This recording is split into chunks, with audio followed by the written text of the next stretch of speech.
the reason I'm streaming so late is because there's somebody that I was arguing with in Discord for like the past 2 hours, and they actually want to debate. And I think this is somebody who is one of us who has taken the black pill. I don't know if they're a gorilla, but they seem, I don't know if he's ACP, I don't know, but he seems like he's one of us, but he took the black pill like randomly. And, you know, obviously I think it's a false position that he's taken up. And I'm just going to debate it accordingly, you know. He's in the party. I don't know. His name's Red Patriot. And he took the black pill, which is very unfortunate. All this kind of started in a conversation I was having in Discord. I was talking about how I believe in astrology. And, you know, that, I think that, maybe that's what triggered him, actually. He's taking the black pill. He's like, oh, shit. He's like, fuck, this Haas guy is actually fucking crazy. Holy shit, all this is crazy. Like, this is, like, actually a cult leader. Holy fuck. And, what can I say? You know, I'm not forcing my beliefs on anyone, at least with respect to that. Regarding Marxism, Leninism, Lysenkoism, it's like that's enforced. That's not, you don't have free thought, right? But yeah, I don't know if you guys don't know this about me. Well, you do. I mean, if you're an OG viewer, you've known this about me from the beginning, is I have a very, very mystical side. I'm very much come from an esoteric background. I very much speak this kind of language.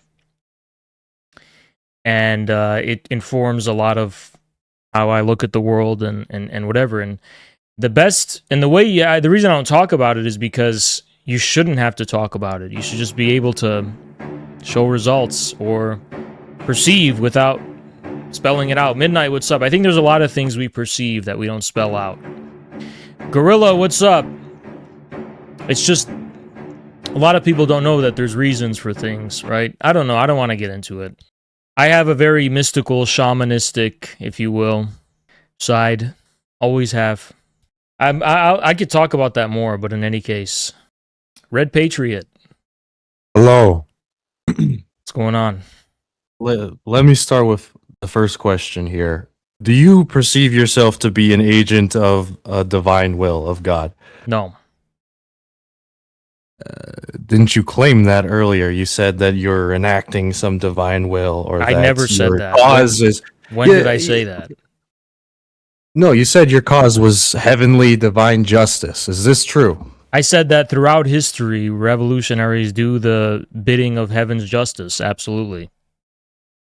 How do you know this? Well, do you know what I'm talking about when I talk about heaven's justice? Frankly, no. Because so why ask how do I know this if you don't even know what I'm talking about? Here's my problem is that you're some eclectic perennial who gestures to Shia Islam and Christianity and Buddhism.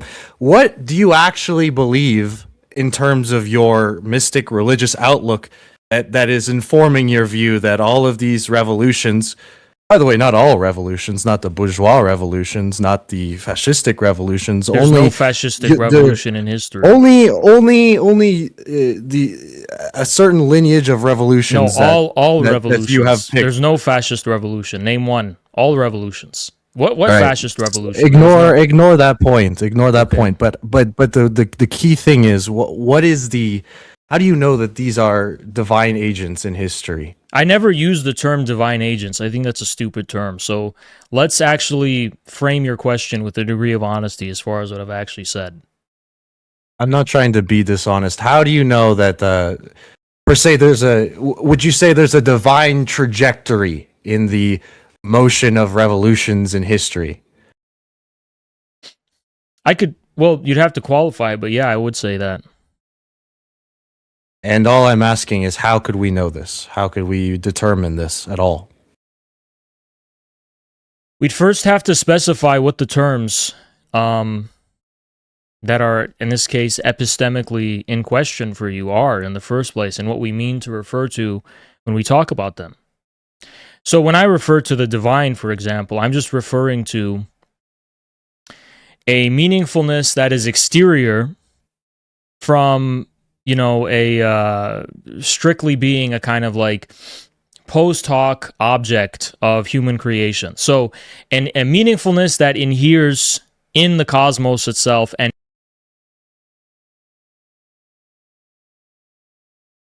Hello? You cut out a meaningfulness that appears in the cosmos and shit.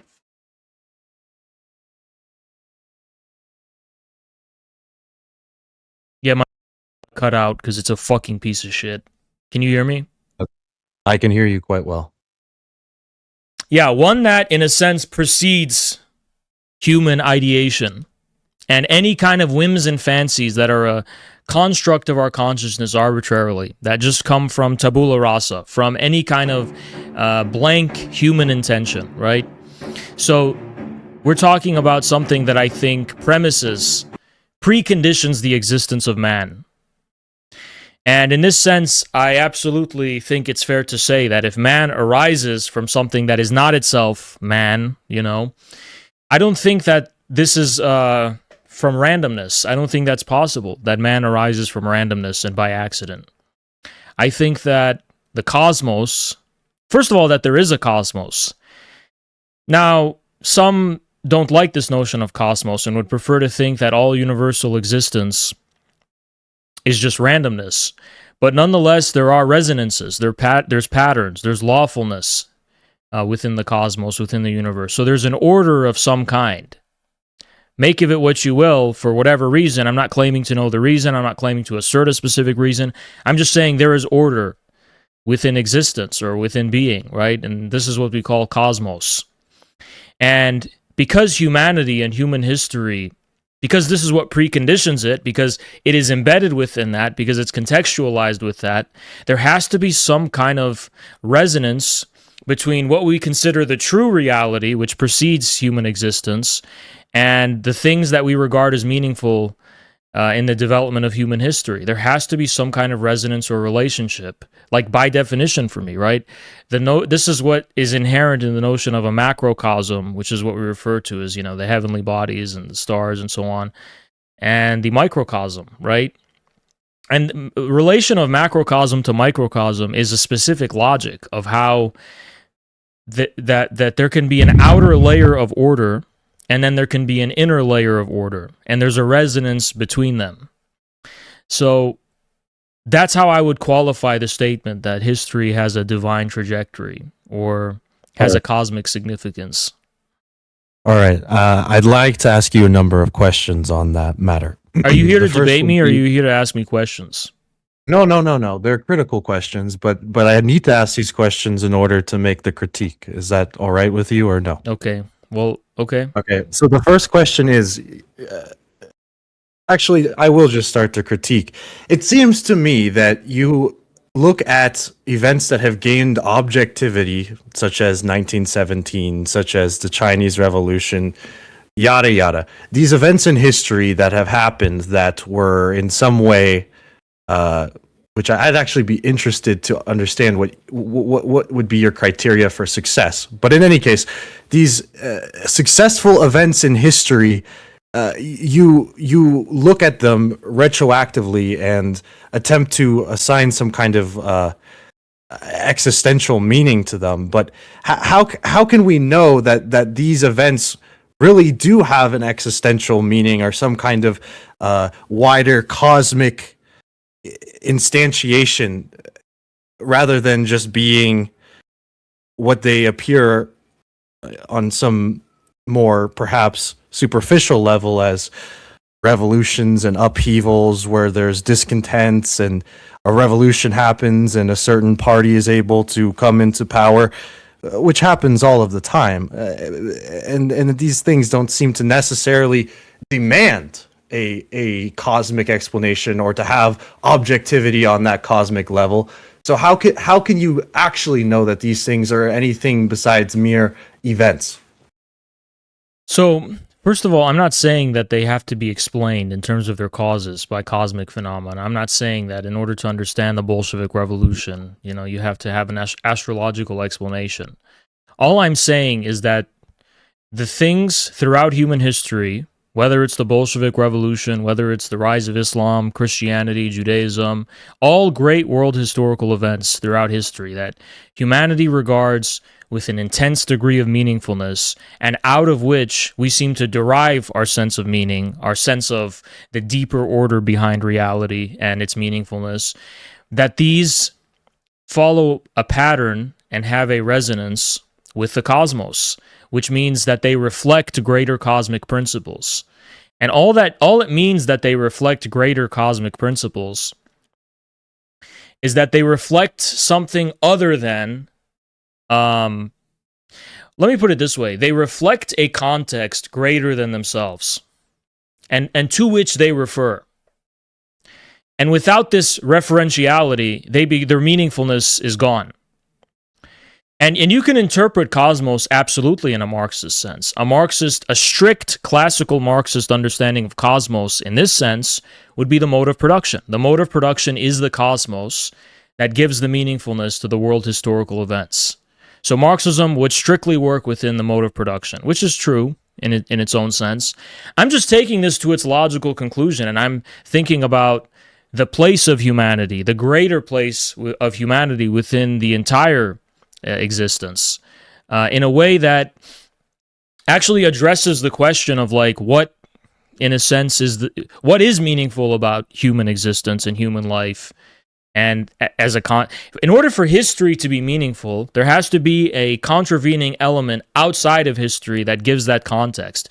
If historical development does not, in some sense, reflect the principles of heaven, it cannot be meaningful. If it's just a kind of eternal self-referentiality, kind of metonymy, a kind of tautology of some kind of meaningless ape-like utterance that begins at the outset, if that is the word, some completely arbitrary ape-like utterance, and that everything that follows from this is just some kind of tautological self-referentiality, this explanation cannot achieve parity with the actual weight and depth of meaningfulness that is being communicated across history and even today. There's more density. At the very least, people attach a greater meaningfulness than what could be explained by the kind of self-contained tautology of human language and so on, and subjectivity or whatever, right? Well, this does not prove anything. A subjective sense of meaning that comes from witnessing the world. Any self-appointing cult leader, preacher can go and can you not? When did I say? When did I? Hold on. I didn't say. I've said precisely. It's not a subjective sense of meaning. It's an objective one. I didn't say it was subjective. I said it's precisely. I said it's precisely inadequate to regard it as subjective, strictly subjective. Why would it be? Well, first of all, then you would have to account for, this was another matter I had a problem with in our discussion. You said that the truth here is self-evident, yet we have all of these differing opinions and traditions that are antagonistic to each other, that have all attempted to establish. But all of them have the same object. What is that object? The crisis of the contradiction between the relations and forces of production.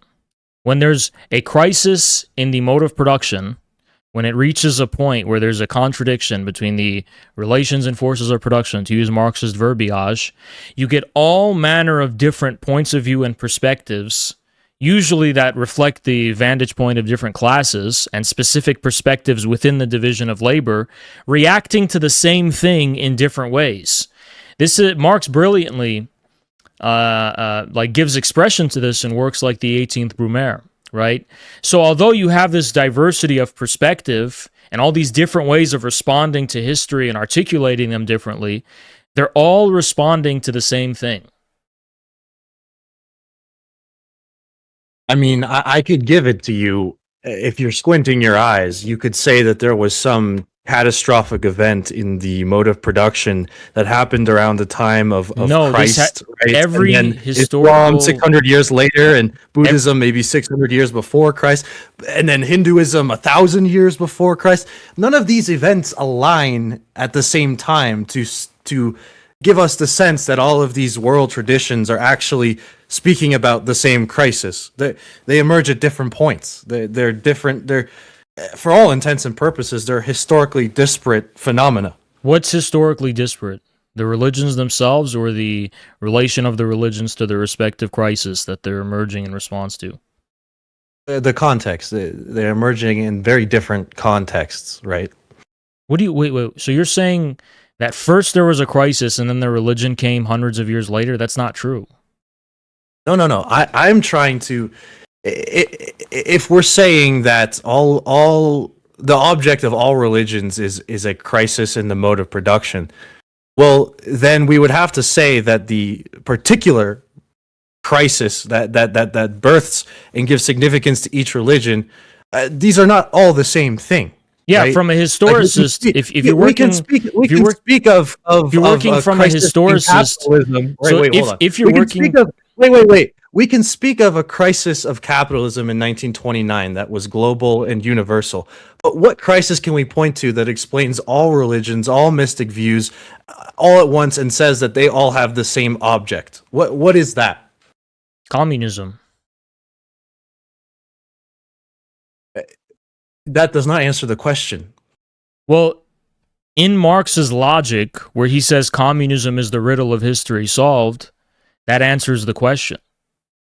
The reason that there are contradictions that emerge, whatever, and they do take different forms, absolutely. I'm not saying the conditions in which Buddha emerged, and Jesus, and Muhammad, and Genghis Khan, and whatever, these are the exact same in detail, but I'm saying they do have a common resonance, because if you would like me to kind of put it in a more simplistic way, you have a division of labor that divides the activity and the consciousness of man in kind of different departments and different categories. And yet, these all form an integral whole. So when the whole enters into contradiction with the division of labor, which happens because of an increase in the socialization as a consequence of conquests, or because of changes in the forces of production, like technology or something, among other things, you can kind of abstract a kind of general contradiction between the whole and the part. So this is why oftentimes these revolutions are monotheistic, and they're about overturning paganism, because it's a return to oneness. It's a return to the wholeness. It's an assertion that all of this is part of one reality and has one meaningfulness, because the various spheres within the division of labor have proven inadequate in giving expression to the actual integral totality they form a part of. I mean, this is all true. I actually don't disagree with any of this, but that this is anything but.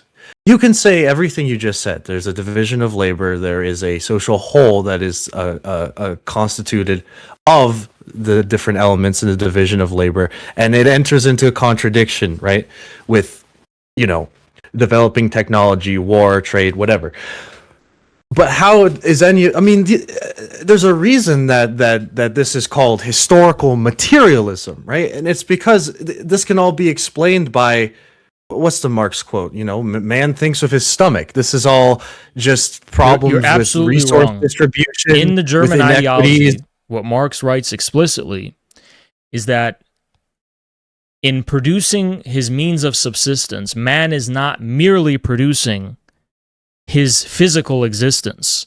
He is producing a definite form of activity. And as he produces his life, so his life is. So there is no pre-existing framework of the satiation of, for example, biological needs and wants and desires that pre-configures the modes of production throughout history.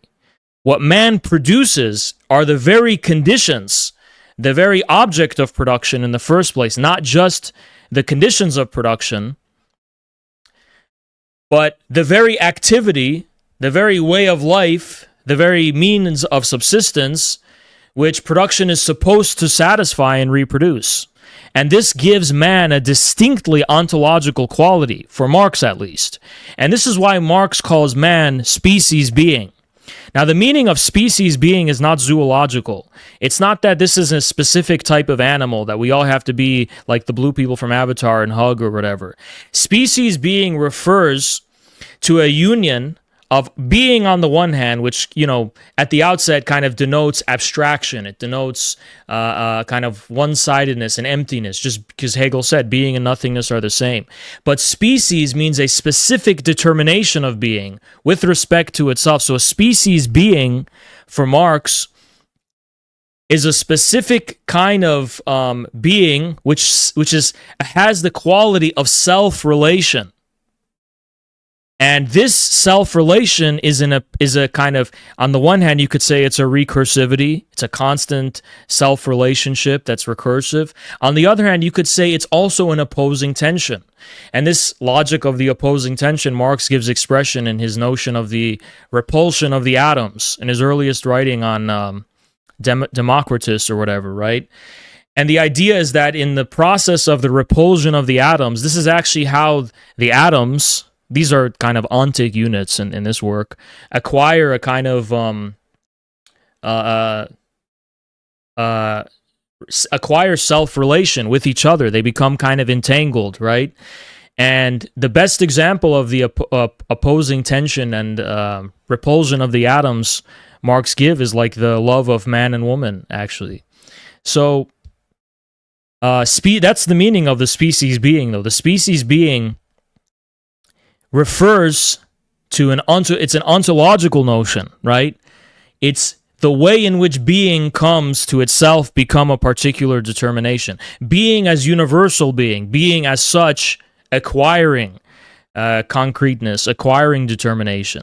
So that is man. That's Marx's definition of man. For Marx, man is not some kind of monkey, or it's not like Aristotle where it's a two-legged, featherless, whatever, from two-legged, featherless, tool-making creature or something. Marx doesn't identify man as a creature. He identifies man as a kind of ontological formation, an ontological existence, right? And this is, he derives, by the way, from, in his inversion of Hegel, but it still comes from Hegel that he has such a grand view of man in the first place. Well, there's no consistency to that ontology because it's all becoming. That would be my position, is that the world that we find ourselves in is all becoming, all change, all flux. And so if we're going to buy into the premise that at the very least man's social object is going to be premised by his objective material conditions, right? And those are always changing. Mm-hmm. Man is always going to be changing. And so there's no sort of ontology that can be produced here besides man will always change and have different views about himself. This is not some kind of grand mission that gives us any imperative. In fact, it tells us that we should step aside from such imperatives and such notions of ontology because it's all changing and it's all bullshit. It's all sound and fury that signifies nothing. And after one ontology falls, another ontology will rise, and after that ontology falls, another one will rise. It's already happened. Changing. It's already happened. Becoming. When I use the word species being, I'm speaking it in English in the 21st century, not in German in the 19th century. So in some sense, yeah, there's always an inevitability of the change in the form.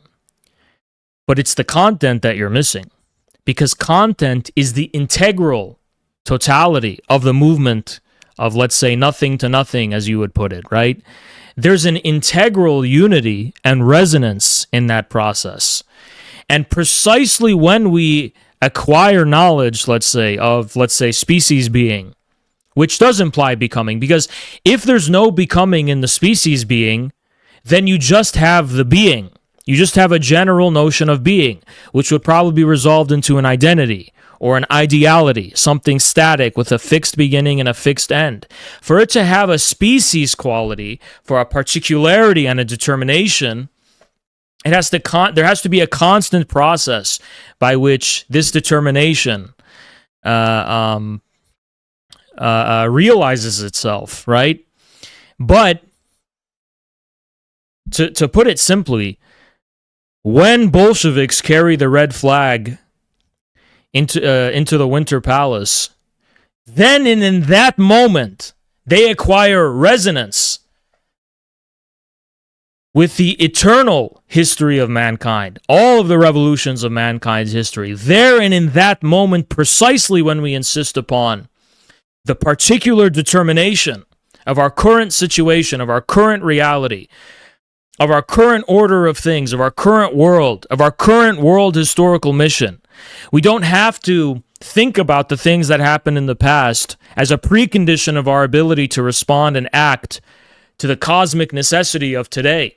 But when we do act, we suddenly acquire a resonance that makes sense of what people in the past were fighting for. Suddenly you're speaking a language that allows you to understand the history of the past in ways you couldn't before. We can't understand history by sitting here and looking at what others were doing. We have to do it ourselves to understand. Only in that doing do we acquire resonance with human history in that way. I mean, that's a beautifully poetic way to say something which I do agree with, which is that history will be written by the victors, right? There's some objectivity to these victories that happened in history, like 1917. People were in the right place at the right time, saying the right things. Moreover, everything is interconnected. We are in a global world. So if something super significant in a country that's massive like Russia happens, of course, it bears world historical significance. But I think it's simply special pleading to give yourself this communist cosmos when it's exactly the same with the, let's say, the English civil wars and the execution of King Charles. That is also a world historical event. And I mean, for God's sake, even something minor like the Rwandan genocide, we can say has global resonances. Everything is connected in this way globally. You're confusing the term resonance doesn't simply referring to affectivity, that it affects something. That's not what resonance means. Resonance means, well, you know, the technical term, what it means is like echo, right? It echoes. Or it rhymes, right? But a resonance basically means that there's a deeper logic, there's a deeper content that in some sense is exactly the same throughout history, that repeats itself. Just like in a song, when there's a resonance within a melody, something continues the exact same thing, at least you hear it repeating itself. Is it the same thing? No, it's happening across a different time, duration of time, if it's a song. And it's physically impossible to replicate the exact same sound across time, because no two things ever repeat exactly the same way in physics, right? But nonetheless, there's a resonance. See, nothing anywhere, no two identifiable things can be the same. There's nothing in physics that permits the possibility that a single particle at one point in time can even be the exact same at another point in time, to say nothing of space. There are no two things at all that are exactly the same. So does that mean there's no determination? Does that mean that there's no lawfulness? Does that mean there's no patterns? I think it would be ridiculous to say that. I myself am a pattern. I am not technically the same as I was 5 seconds ago if you define me in any kind of way, in a finite way. But there's a pattern that's responsible for the fact that you're experiencing my existence in real time. I mean, I can look at any sequence of past historical things and give you a pattern. I mean, the Marxists aren't the only historicists around. Oswald Spengler comes to mind. Yeah, but they're metaphysicians. Their patterns are based in concepts and ideas and mental idols of thought that they arbitrarily draw from their head only. And, you know, the patterns that they identify are the patterns of abstractions. They'll talk about, you know, greed, the pattern of greed, the pattern of, of spiritual decay, the pattern of sin, the pattern of envy, the pattern of jealousy. So what they'll do is they'll take abstractions and use this to explain history, whereas Marxism doesn't permit the imposition of abstractions upon history. Marxism demands that we regard each different mode of production and each epoch or any given moment of history in terms of the imminent relationships within, not imposing our abstractions on them, but seeing or trying to trace and derive how these things develop by their own logic, by their own relations, and so on.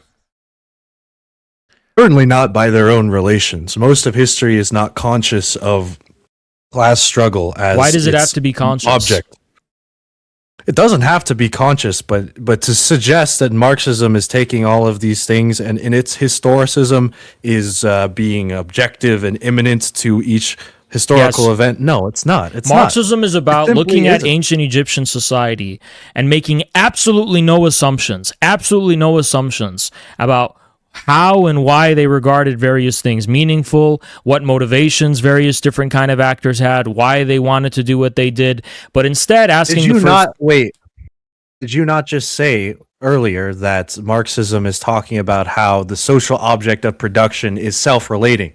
So yeah, how would it not I was be trying to get to important that what before you Egypt interrupted thinks me. about itself? How would it not be important? It's I was very trying to get important. to that before you interrupted me, so do you want to just yell and scream? What do you want? Go ahead. So that's what Marxism would begin with. If we want to look at ancient Egypt, we would look at how are they producing and reproducing their conditions of subsistence.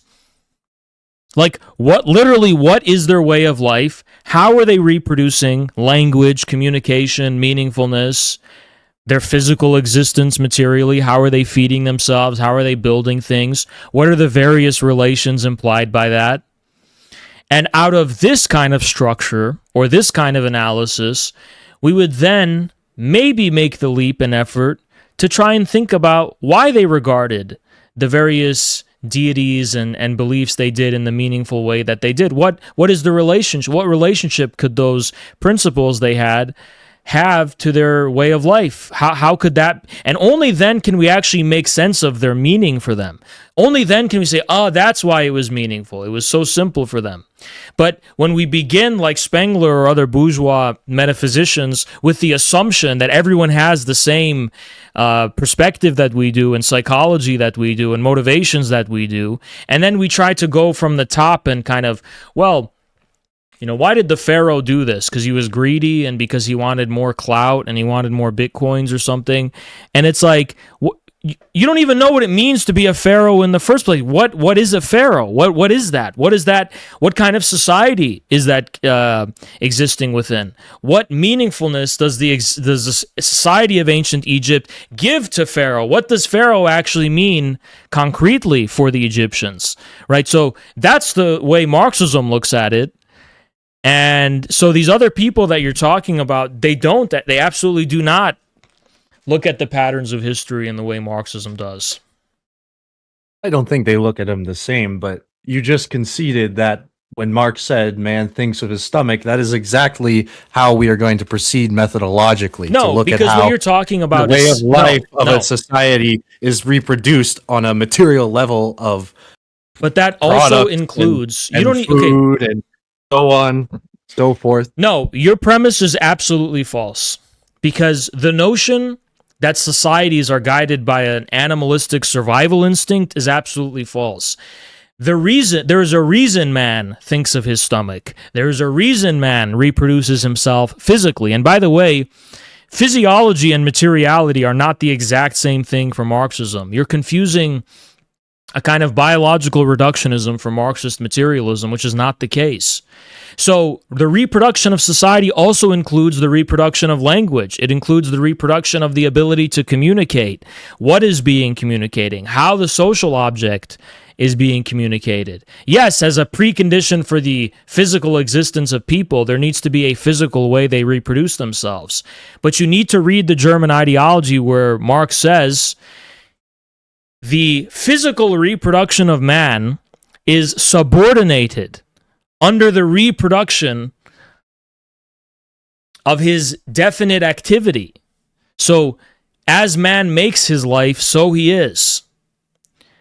He is not a hungry person, and that's it. He is he's instantiated within a specific way of reproducing his means of subsistence and his activity. So all manner of artistic, philosophical, whatever religious considerations are there. Absolutely, they're there. That's what they reflect, in the superstructure, quote unquote.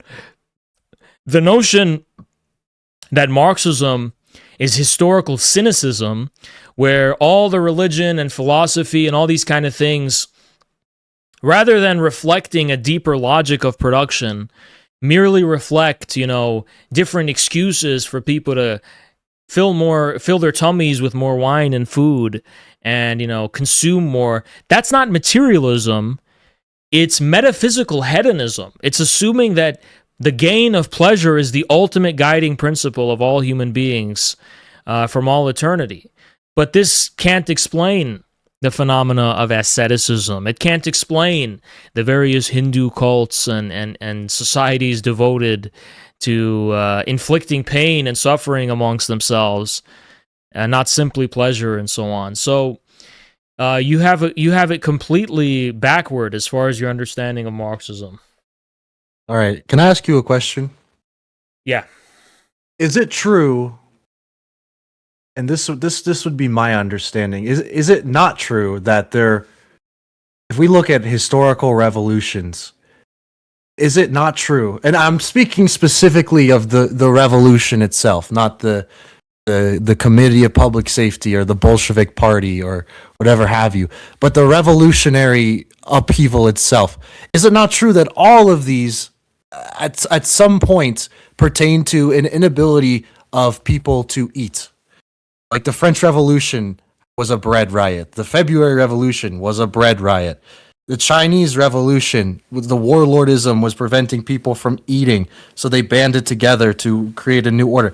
These to me all seem like affirming the logic that in the same way that brutality by the state could trigger a revolution. Sometimes the final straw is that people just can't fucking put food on their table. But to say that this is the cause of the revolution is nonsense, because it would be impossible then to explain why is it that for the majority of famines suffered in human history, there weren't corresponding revolutions.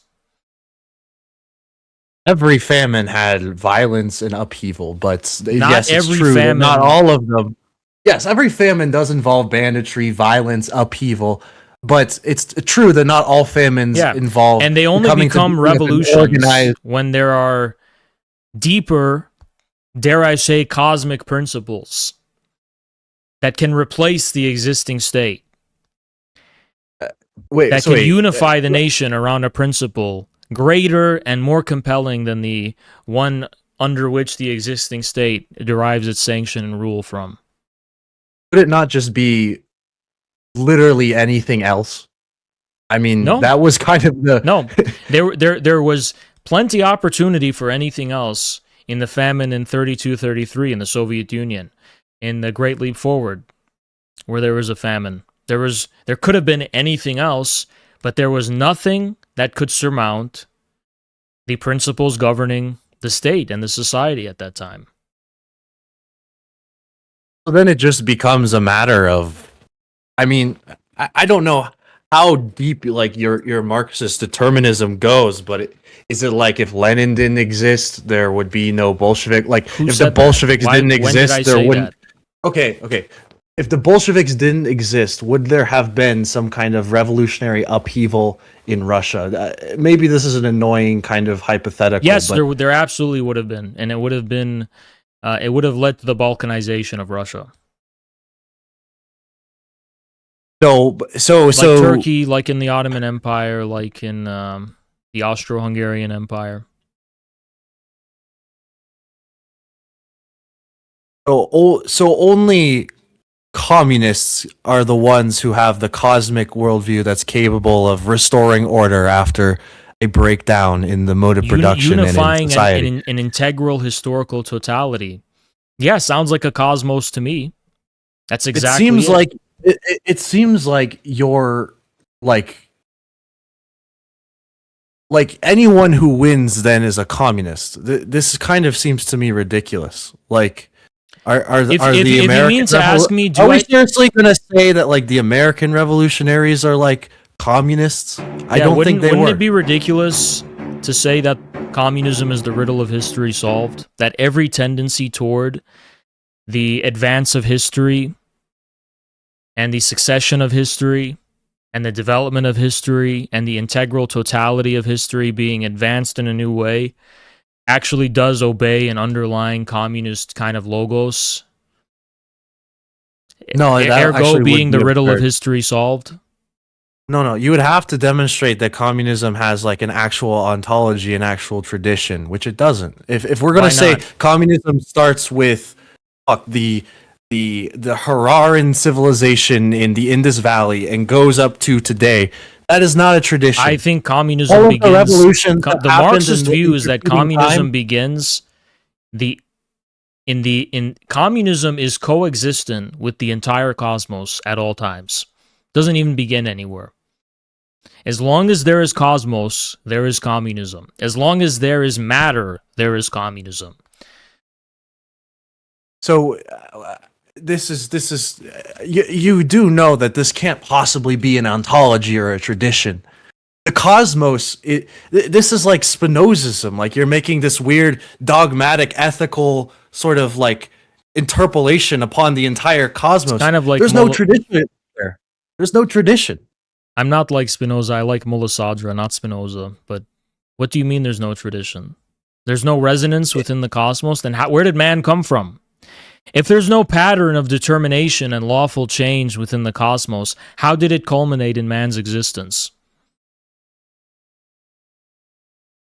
So you're saying that, well, we could go two ways here. Either we could say that there is God All beyond man being, is some kind of created telos, or we could say that. So either you would be saying that God is communism, or we would be saying that the physical laws that govern nature No. are communism. Those are the our latter, two paths at this more the point. latter. I mean, I wouldn't say God is communism. I would say that God, the order of the law of God's creation is communism. That's what I would say. But okay, this is how are you supposed to claim to know this? Like this, you are saying, okay, species being makes sense.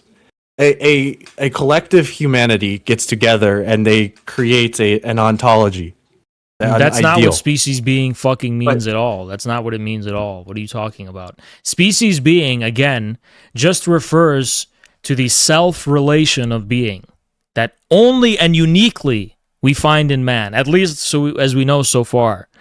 But even as per Marx's definition, if we found an alien civilization that was capable of language, they would also be part of the species being of man. They would qualify as man as per Marx's definition.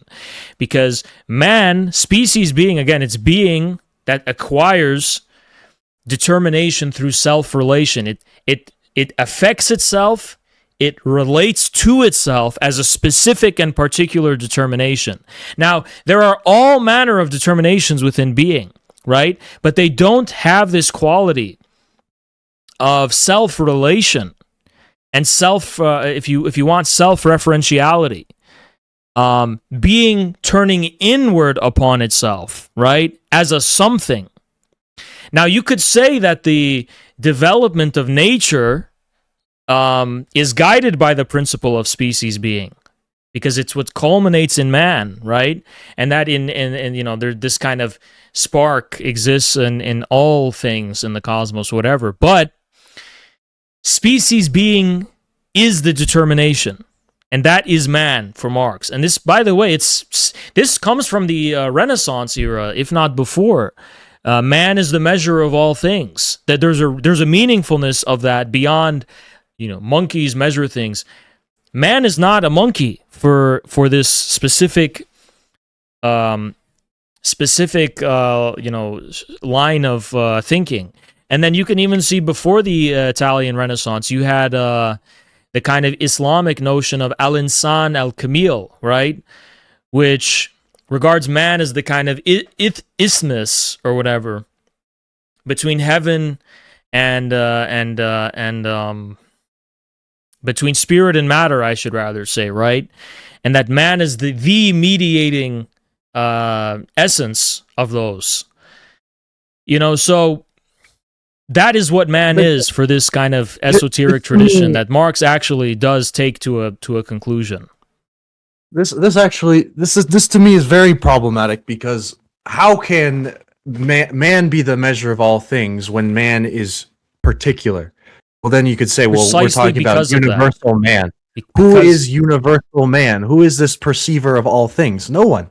It's an abstraction. Nobody's talking about a perceiver of all things. You're talking nonsense. All we're talking about is a... Wait. Let me explain myself before you cut in. The person, the figure, who would be the measure of all things would be the person who perceives all things. Man is the measurer, not the perceiver of all things. He's the measurer of all things. What is measure of all things? What is that? What is the distinction between measurement and perception? It basically means all things can be measured in terms of how they fit within the development of what culminates in man.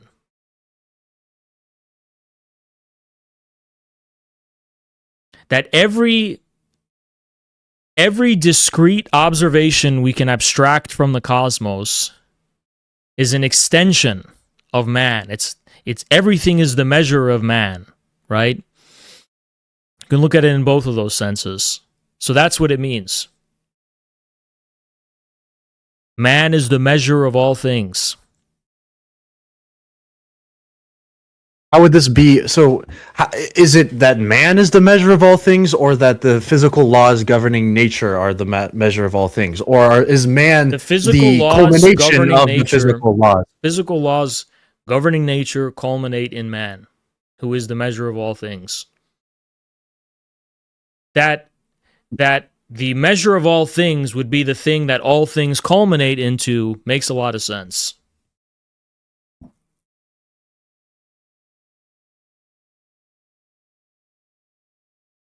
And how can we? I mean, this to me is just the same pattern of retroactively assigning some kind of telos to things that don't need to have a telos. How could we truly? Because you're taking your humanity for granted. Like, especially with the alien example. Let's say tomorrow a big alien fleet comes up and fucks our planet and has technology far beyond our greatest dream. How is man the culmination of all things? I mean, this is possible. We have a large universe. As per Marx's definition of man, these beings would be men. They would be human. So the most nothing human is alien to me. The most intelligent, self-relating thing is going to be the measure of all things. What do you mean most intelligent? You're using phrase. You're not weighing the meaningfulness of your words carefully here. I don't like taking these liberties. Oh, they're more advanced. They have more space guns. Therefore, they're more intelligent. It's like that's not what we're talking about here. Hold on. Okay. Wait. Then what is the criteria that we're saying man is the culmination? The self-relatingness. Yes. And how is self-relatingness developing except through technology and culture? And the intellect. How else would we say that this develops? All you said was intelligence, which is something I doubt you could define. If you want to define it in Reza's sense, then by all means, but I doubt that's the sense in which we're using it.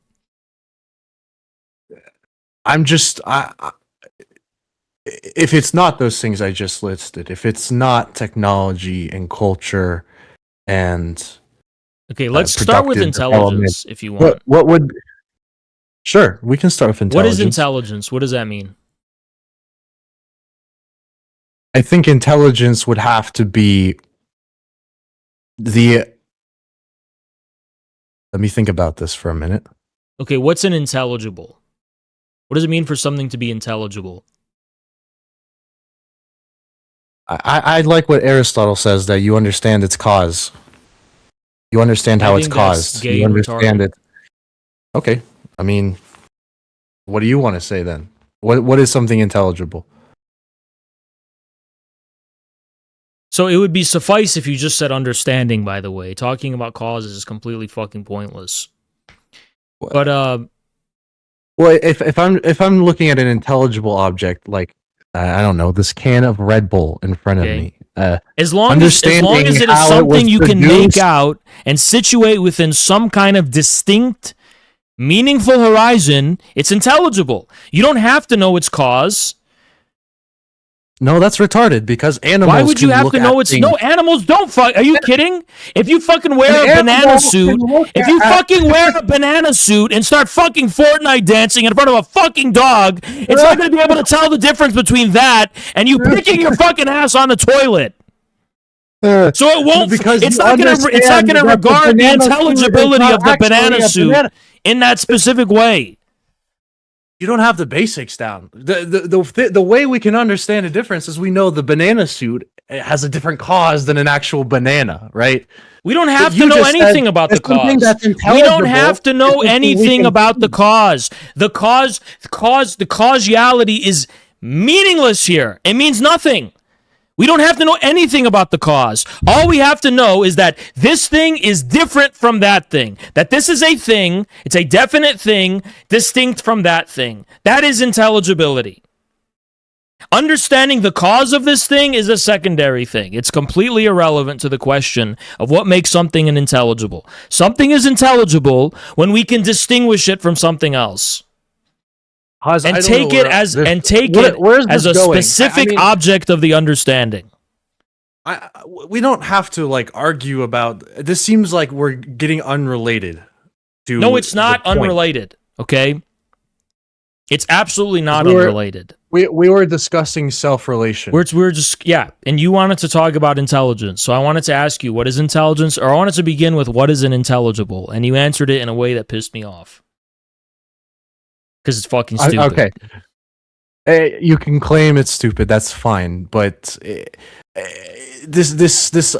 So we can look, end this talk now, or we can pivot because I don't really want to do a philosophical discussion about what intelligence is. I'd rather try and get to some kind of understanding, some kind of sensibility of what self-relation is, so that we can know why man is the culmination of the process of history, because and only of man regards things as objects of understanding according to something more than just those external things themselves.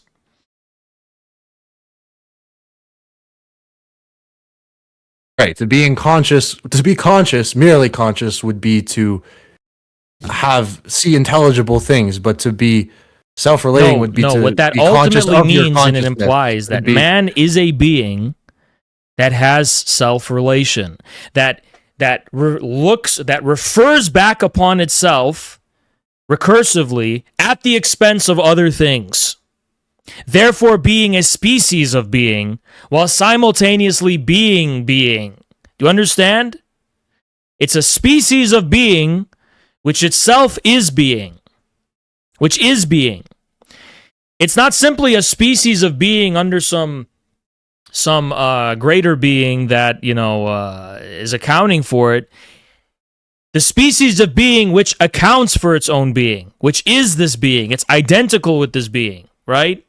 So this is man as the concrete universal. That is man. Man is being that acquires this self-particularization as a concrete determination. See, even life doesn't care about reproducing itself as an integral being. Only man does. Only man is species being. People oftentimes point to life and a biological organism which does reproduce itself and say, that's what that is, right? This is a kind of being that, has this integral wholeness which it reproduces at the expense of its surroundings. But that's not what organisms are. That's not what they're doing. Because the quality of the integral wholeness is not there. Organisms are a part of an extremely divided existence, right?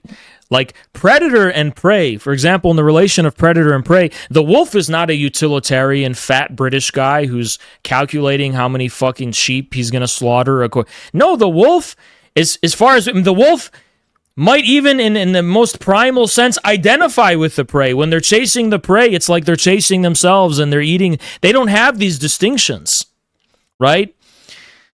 There's no self-referentiality at all. So, like beyond the wolf chasing its prey is no different than it would be the equivalent of an unconscious metabolic process happening within us that we don't even know about. my critique would be that it might be true. It's actually not clear to me if it's true that man is the only self-relating being on this planet, at least. Any other self-relating being would be capable of language, because that's what language is. What do you think a fucking word is? That's all language is. Language is precisely the language of the species being. Language is the order of species being, the cosmos of species being. Sure. But I follow the point of view. I've read a number of papers.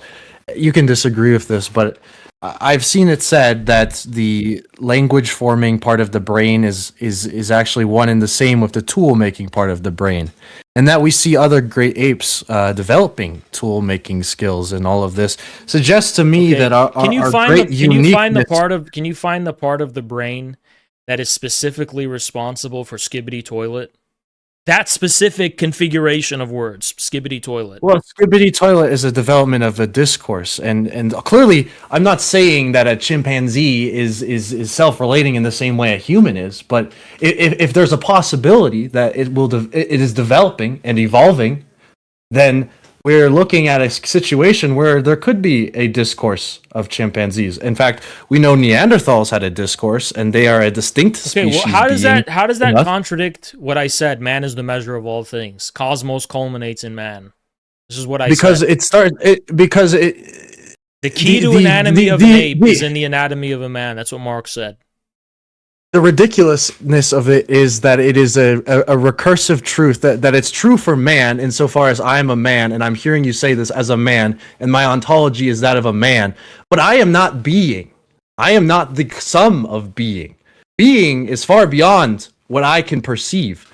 And You're still not maintain that the measure of all things. You're not a being? I am a being. I am not capital B being. Okay, what's the difference? And the difference is that capital B being is the universal totality of all things. I am not the universal totality of all things. I'm not even close to that. Also the universal totality of all things. How can we make all things into a something? How does that acquire determination? How do all things acquire determination?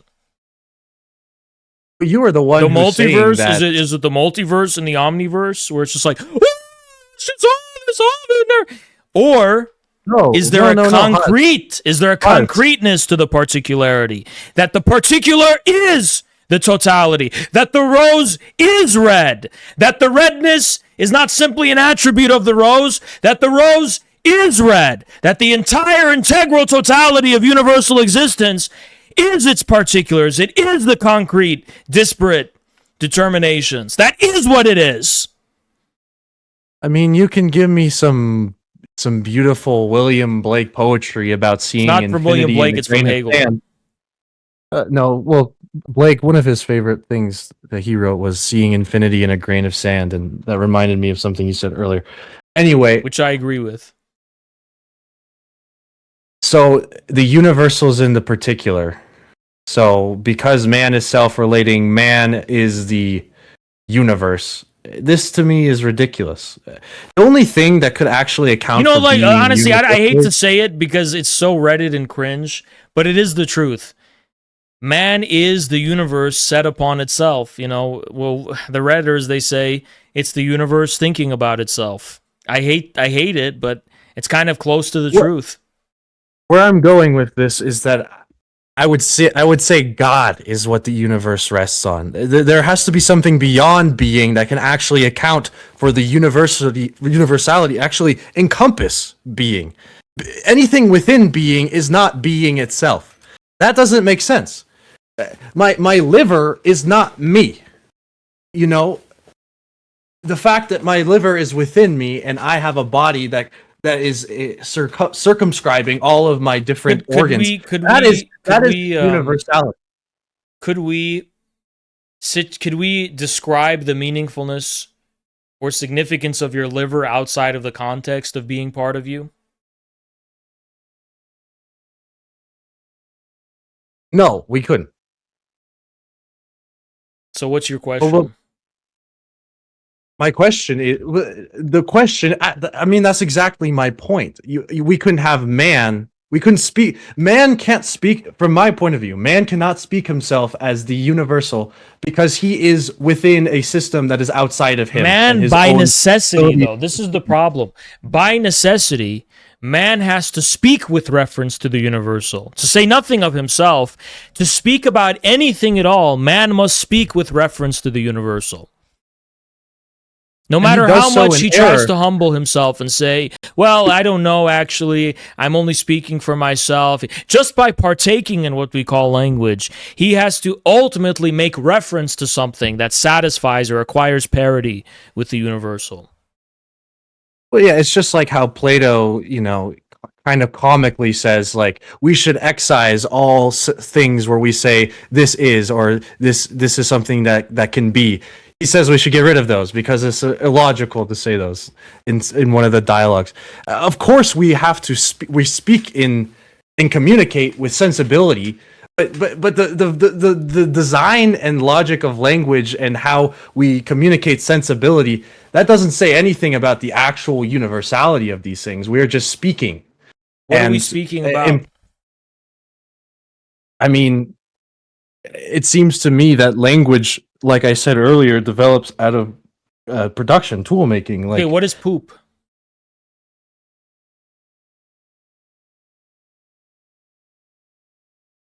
Good one. No, what is that? No, entertain it. What is that? What is poop? It's the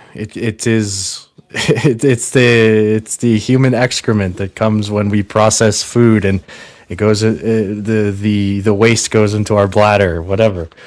Okay, so what is that? I mean, this to me, like, what's the point here? This is childish. Because if you ask the question of what is anything, what is anything at all, there's a metonymy. You're going to get stuck in a kind of tautology where the real thing that you're talking about, although you're talking about particular different things, obviously, there's an underlying thing you're talking about that you just cannot enunciate. Definitely. Well, I mean, yeah, this is like there's a problem. An implicit, you can keep dividing and dividing and dividing and dividing. There's an implicit horizon of meaningfulness that itself you cannot directly communicate, but which is implicit in every word you use and in everything you say. What is this implicit horizon of meaningness that you're speaking of? I don't know how this addresses the question of how language is really universal, or if it is just a means of communicating premises that are understandable. That's what I'm talking about. Communicating what? What does it mean when you're talking about something like the understanding? What does it mean to understand? It means to take something and subject it to some kind of so you're taking something, you're abstracting it, and you're putting it in some kind of unique chain of signification. So you're still within language when you're talking about understanding. Look, I have no doubt that man is a uniquely advanced species in its brain and I'm not talking about advanced. Its modeling. I am not talking about advanced. Language is obviously contingent upon some of our faculties of space and time and the constancy of objects over time and our That's so gay, observation. dude. You sound like Noah UL Nova Harari. I fucking hate it. Like, honestly, I just like, what an awful thing to say. Like, what an awful Reddit disgusting thing to say. Like, I'm not fucking talking. I'm not saying man is a special kind of fucking animal. I'm saying we're not animals. We're something qualitatively different. And if you disagree, you're not a fucking Marxist. No, we're not a fucking special type of creature for fucking pedophile Yuval Noah Hariri to creepily fucking oogle and dissect us. That's not what we fucking are. We are not we are a qualitatively distinct kind of being. And I'm sick of pretending we're not. There's no spectrum. There's no spectrum. But everything you've told me, Haas, is just how man is going to ontologize himself and create his own meaning. And all of your meanings are man ridiculous. Is not creating his own meaning. He is giving way to a meaning that precedes him, is my point. And the meaning that precedes him is the physical limitations of his body and his world. No, the meaning that precedes him are the cosmic principles that give rise to his existence in the first place. And man is not those cosmic principles. We did not create physics. We discovered physics. God creates all of these things. So when did I say we created anything? Who's talking about creation except you? This all comes back from the point that you want to say that there's some kind of culminating communism, world principle, physics. Yes, the cosmos, all one thing. It's not all one. I don't think it's all one. The principles guiding cosmic development culminate in what we call man. That's what I said. I didn't say man creates anything. I said... And what is that but a fart in the wind? The principles guiding physical development created Skibbity Toilet and the last shit you took. I don't know what to tell you. How is communism any different than any of these things that exist? Because if nature and the universe has a lawful tendency to the development of what we call the very being, and it's called having self-awareness, which is capable of regarding objects as objects, or being as beings, or being as such, and language, and so on, that this means that the thing that we regard as exclusively meaningful to within ourselves has to come from out of that. So nobody denies that other things in the universe exist, like poop, okay? But what we're talking about specifically is that man arises as a consequence of principles guiding the cosmos. And man happens to be the only being that relates to itself as itself. So if there's, two things. Everything else also relates as a consequence of the principles. No, that, my friend, is where you cross the line. No, then you're crossing the line into some kind of schizophrenia where poop is secretly thinking about the poopness of itself. Which, granted, all philosophers and scholastics implicitly believed that, a rock is secretly some kind of obeying some kind of like divine mind according to which it is a rock, right? And it has this identity. But that is just a superstition. It's just metaphysics. Maybe the rock is suspended in a process. The same principles that guide the development of rocks are those that guide and aid the development of what culminates into man. And so there's this term, I forgot who said it, which is like speech arose to give expression to the agony within nature, right? So there is an inherent kind of tendency within nature that aspires toward man, right? But doesn't achieve it. So man is the measure of all things would imply that.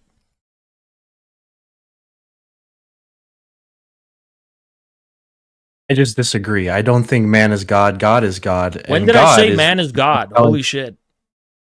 You're saying that the possibility, the possibility and the objectivity of all objects that exist around us are only contingent upon man being their measure. I don't agree with that. Yes, because man is the highest of God's creation.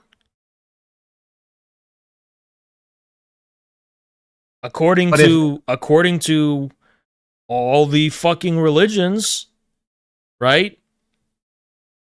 Sure, Now, sure. you Man, you is don't not you the said you're highest not of a God's creation, but man is contingent as well. And this gets to the other point, which what is point? Well, no. When you say man is contingent, what point are you making? the point is that you want to have it that all of the objects in our universe are contingent upon man as their measure. But man himself is contingent upon someone else as his measure. Is this not I true? you know what? You don't even like know what you're talking. You're like you fucked your own brain into confusion, and I don't know how much I can help you any further. When I say man is the measure of all things, I'm not claiming that the existence of things in the universe depends upon our awareness of them or something. I'm not saying they depend upon anything. Though the whole notion of dependency and contingency you fucking invented. I never said anything about that. Okay? What I said, that man is the measure of all things, I said it can be understood in two senses. One, that cosmos culminates in what we call man. That means everything has to be contextualized within that frame of development. So even a rock, you have to context what specific trajectory of development is the rock situated within. Well, why am I not contextualizing my own existence? Shut the fuck up! No. I need to understand this before you proceed. Why is it? Shut the literal fuck up! Back to the rock. It has to be understood within the context of a logos or pattern, whatever you want to call it, of development, like lawful development, because the universe is in constant flux. It's being driven by something or away from something, however you want to look at it. And the culmination of that, according to what I'm saying, is man. Matter has a tendency to culminate into what Ilyenkov called the thinking spirit. I wouldn't necessarily approve that term. So that's what it means. That's one of the senses in which you can say man is the measure of all things. A rock may never partake in the process of the development into something like man, right? But insofar as there's going to be novel developments within the cosmos, insofar as there's novelty and development and not being stuck in the same, let's say, physical pattern for billions and billions of years, the buck stops with man. That's what I'm saying.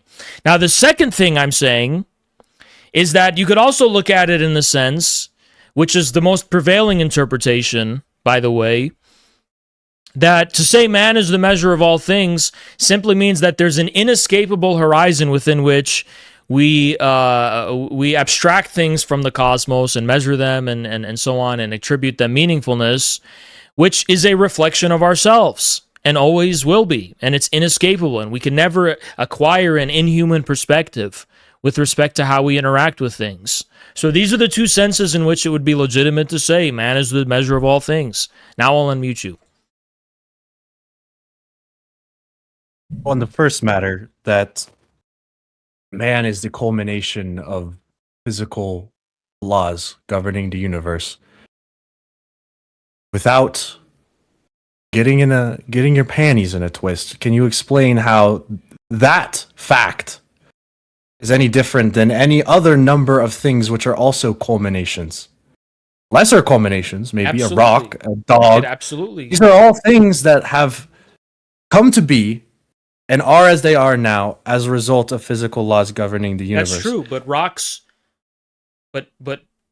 rocks are incapable of thought. They can't think. They don't have language. They're not laboring beings. They don't transform their surroundings. According to the reproduction of their activity, they don't have activity. So then that's the distinction. Okay, wait, sorry. But that doesn't.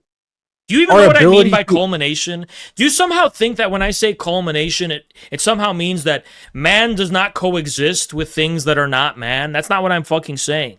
I'm saying insofar as there is a pattern or lawful development of matter, if matter obeys a lawful pattern of development, the culmination of that development is man. So in this in this scheme, although man is co-temporal with rocks and all sorts of other things, those have not developed to the conclusion to like their final conclusion, so to speak, right? So it's combined and uneven development, I guess, if that's how you want to understand it. The entire universe doesn't develop at the exact same rate. And even to say so would be an absurdity, because man, the very notion of man implies the entire breadth of cosmos, including rocks, including all these other things and determinations we can identify. Man cannot exist as an absolute being abstracted from creation and separate from it, because that would be God in that sense, right? So no one's saying man is God. But we are saying that in this scheme, man is the highest of God's creation, which is what the Renaissance humanists were saying.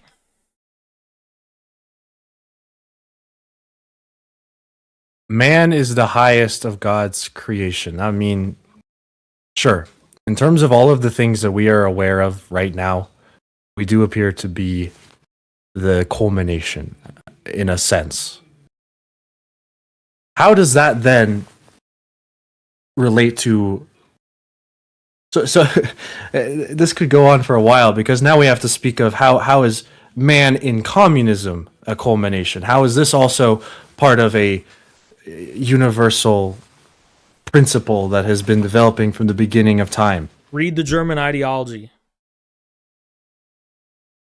The problem with you is that you're coming at me with a pretense of literacy. You want to make it all philosophical, right? You want to interrogate meticulously every kind of propositional statement and whatever. It's like, then that implies a certain level of literacy. If you haven't fucking read what Marx wrote in the German ideology about this, then talk to me about how you're black-pilled and you don't have faith or something, or bring it down a notch, because you're just pretending to have a level of literacy here that you just don't, frankly. Like, it's such a mediocre question. How does the existence of man inherently, by the nature of man, imply communism? Well, isn't it Marx who talked precisely about that in the German ideology and the economic and philosophical manuscripts, in his very definition of man as the species being, the being that acquires concrete determination, the universal, the acquiring particularity through the concrete, right? The concrete particular. But then, man as a social being, okay? Man whose object is common. So man is not simply an individual organism, okay? Man is a relationality, okay? Within a division of labor that actually forms an integral whole, okay? So that integral whole is communism. Communism refers to the integral whole formed by man in his social existence. And man is by nature a social being. And it's not because he's a social animal. This is where people misread Marx. He never said anything like that. What Marx said is that man is definitionally existing by virtue of his relation toward others, and the logic of this is in his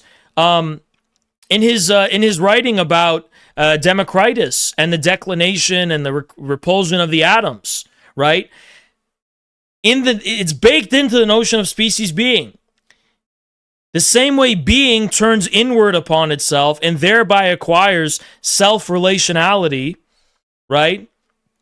Man, an individual man, only in his relation with others, acquires confirmation and existence, self-confirmation and existence. Okay? So communism, all this really refers to, throughout all epochs of history, is the underlying logic of the integral whole formed by man. And communism does not become communism, okay? Like, before then, it's this riddle, right? It's this secret behind the riddle that only gets solved with the rise of the proletariat, specifically as a consequence of the fact that with the rise of the proletariat, man is finally reduced by measure to his most fundamental essence, which is the ability to engage in labor. So before, property was alienated man, right? So this is man finds self-confirmation, dignity, and existence in his property. Literally his property, the thing that reflects him. He works on something, and this image is him. It reflects back to him. So this is private property, right? And this is an kind of alienated fetish that Marx talks about from man, right? With the rise of the proletariat, the proletarians don't have property. The only thing they have is their labor and nothing else. But they're not slaves. It's not like they're owned entirely. They're selling their labor. They're selling their fundamental human quality, right?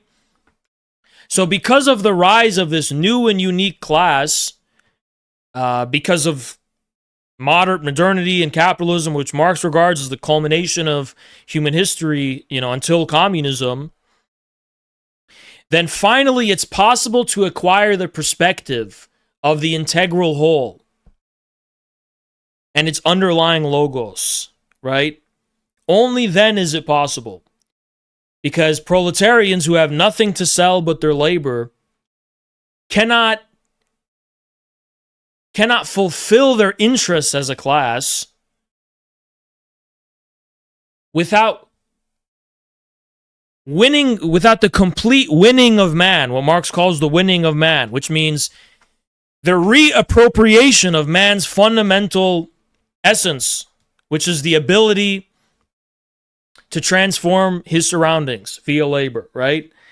So the proletariat, in taking and seizing back the means of production, let's say, it's man seizing back and returning to himself the most fundamental quality that distinguishes him from animals, right?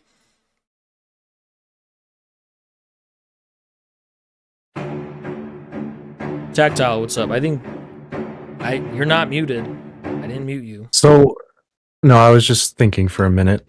I mean, that is Marxism. That is the Marxist explanation, but that doesn't really answer the question I asked you. And you can insult my literacy or whatever, but the question I'm asking is, how do you know that your particularity, your own ideology of communist ACP, whatever, how do you know that this has any significance for universal man besides your own self-positing of what universal man should be? Even a bum on the street has a significance for universal man.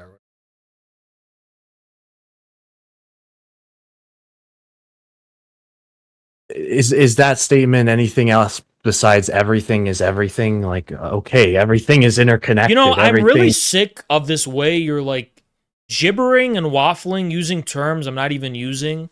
Oh, you're taking this vague perception of what I'm saying. Oh, this is just universal man. You're not with meticulous detail and caution. Actually, like, articulating anything about what I'm saying. You're not actually like, what is he actually saying? It's more like, oh, this is kind of like the vague vibe he's giving. Stop judging what I'm saying based on fucking vibes. Only accuse me of saying what I've said. Because you're babbling. So if communism is the ontological structure of man's global universal sociality, how is that anything but no. You're going to stop with this term universal. Okay.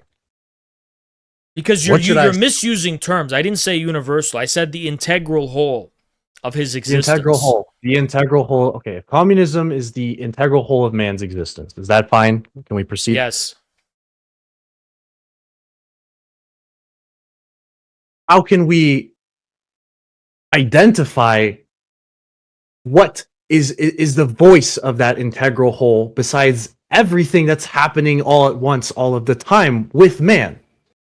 Man isn't just There's no magic secret. The voice is he who deigns, through praxis, to give consideration and regard for the universal whole. First, with respect to acknowledging it in the first place, that we do form an integral universal whole, and then taking responsibility for that. And anyone who engages in that specific type of praxis is a communist. Anyone who takes responsibility for being a part of an integral whole is a communist. Is this what anyone we're who saying? names and responds and assumes responsibility for the integral whole of our social existence is a communist. And could not Because different... definitionally that means you're part of a communist party. Because that's the only way you can do that. I don't understand how what you described has nothing to do with joining a communist party. Anyone can take responsibility for the integral whole and say, I am Describe yes, it. Absolutely. Describe it. Describe what that would look like without being in a communist party. How would you take that? How would you in practice take that responsibility? The United States for the last 80 years has been the hegemon, the world empire that has attempted to take responsibility for the integral whole of humanity. And the United States was never governed by communism. It objectively was not doing that. The United States in the same way that the USSR doesn't do that, or communist China doesn't do that. You are such a fucking retard. It's disgusting. You're saying that because the United States had the aspiration to impose universal world government, that's the same thing that what I'm talking about? The U.S. didn't aspire to take responsibility for the integral whole of our social existence because it never acknowledged any such integral whole in the first place. It acknowledged a global society. It acknowledged that there were other countries and there were other peoples, sure, but did they really acknowledge the way in which this all forms one totality, one integral whole? No, never. And the reality of this integral whole was never defined by the rule of the United States. It was defined by the Vietnamese farmers and guerrillas and Iraqi insurgents and the Taliban, whatever you want to call it, who were resisting U.S. unipolar rule. Why? Because they proved that is the entire thing. You can't just say, oh, the New York City, that's the global community. No, the global community were the motherfuckers in Afghanistan resisting the occupation, or in Vietnam, or in Iraq, or Gaza, or whatever you want to say, or Vietnam, or Korea. That's the integral whole. At no point could the U.S. logically account for that, right? They had to illogically demonize these people as terrorists or as, godless commies who are committing atrocities, whatever, dehumanizing them effectively. But was there any sense or way in which the U.S. could logically reconcile with the fact that this forms an integral world order, that this is its the real order behind things beyond its pretenses, is that people aspire to have national self-determination and dignity and sovereignty and so on, and own their land and own their resources and whatever. Of course they couldn't. So what you're saying is fucking nonsense. Well, first of all, yes, they did. America did protectionism. They had a sense of sovereignty. They're a product of the ideas of nation state that come from history. So America did have that idea for itself, but just not for other people. I'm not talking about a fucking idea. I'm talking about the willingness of a Vietnamese farmer to take up arms and literally get himself killed to fight for something that the American occupiers just couldn't understand why. So America was clueless as to why there was a Vietnamese resistance? This is all poetic babble. They were absolutely clueless about the fundamental morale that animated a Vietnamese soldier. They get coped and they imposed, this is Asiatic fanaticism, and they're brainwashed. And they even, in the Korean War, they even made up this lie that they have these advanced brainwashing technologies or something. They could never understand it. Same, especially true with Iraq and Afghanistan, where they couldn't understand why these Muslim fanatics were taking up arms to defend their homeland rather than fucking jacking off and eating Cheetos and watching porn, playing fucking Halo. You think the United States just couldn't understand this at all? Relate to it could not share the same humanity? Absolutely not. This is, I mean, You're telling me George W. Bush. You're telling me George W. Bush had an acute sense of shared humanity with Iraqi insurgents taking up arms and blowing themselves up. No, that's not what I'm saying. But okay, so that is what you're saying. No, I'm just getting lost in the ambiguity and vagary and the poetry of this because it's like, of course, the United States making a fucking attempt. Of course, the United States understood that those particular peoples were going to defend themselves. Yeah, maybe they Jesus Christ underestimated this guy. them. You are such a midwit, dude. Like, you're pissing me off so much with how stupid the shit you're saying is. Did I say that the U.S. couldn't mechanically anticipate that there is armed resistance? I'm talking about the fucking motivations and the morale. I'm talking about the why actually, in a way that they themselves shared. They didn't fucking share that. So as per my definition, it's absolutely consistent that a communist is he who takes responsibility for the integral whole of social existence. The U.S. absolutely did not fucking do that. I mean, this might just sound completely ridiculous to you, but at the same time we were doing the Cold War, we made the movie Red Dawn, where we imagined America getting invaded and how we'd all band together and be partisans. And it's not as if this is out of the imagination of the United States empire. It's just the United States. We are so far past the fucking ballpark of the actual point here. Because the point is, the United States was not taking responsibility for the integral whole of social existence. Not in the USA, and certainly not with... And by the way, you are such a fucking idiot fuckwit. You heard the term integral whole of existence and said, the planet! The integral whole of social existence has a national form. It's not the entire fucking planet, but even if we were to assume it's the entire planet, and that the whole world is just one country, then in this case, the U.S. would be a shitty regime that is absolutely incapable of taking responsibility for the integral whole of its existence, as evidenced by the fact that there was so much resistance to its rule. That's not responsibility. That's avoiding responsibility. Avoiding responsibility for why they're endangering the cause of the resistance in the first place. They're not taking responsibility for that. You know, what would that... Maybe that would look like fucking paying reparations to Vietnam and rebuilding it or something. It would be anything but what the U.S. is today or what it became in the immediate aftermath. The point I'm trying to illustrate is that empire, when it rises to the point of empire, where it does have some pretense, the Pax Americana, Pax Romana, whatever you have it, of being a universal state of some kind. And this comes also with our UN Declaration of Human Rights, all of the bourgeois ideology that described the American hegemony. I am literally so exhausted of how retarded you are. That has nothing to do with what I'm talking about. Literally nothing. You are being intentionally pedantic. You heard me say a communist is he who takes responsibility for the universal whole of social existence. Now you're talking about the fucking UN. You are being deliberately obtuse, pedantic, and no, I am not being deliberately processing obtuse. My fucking point. Do you want me to meticulously explain why those are not the same thing?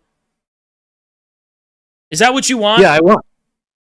The critique is literally that you have ideology, America has ideology, all empires have ideology that claim to be speaking to this vague integral whole.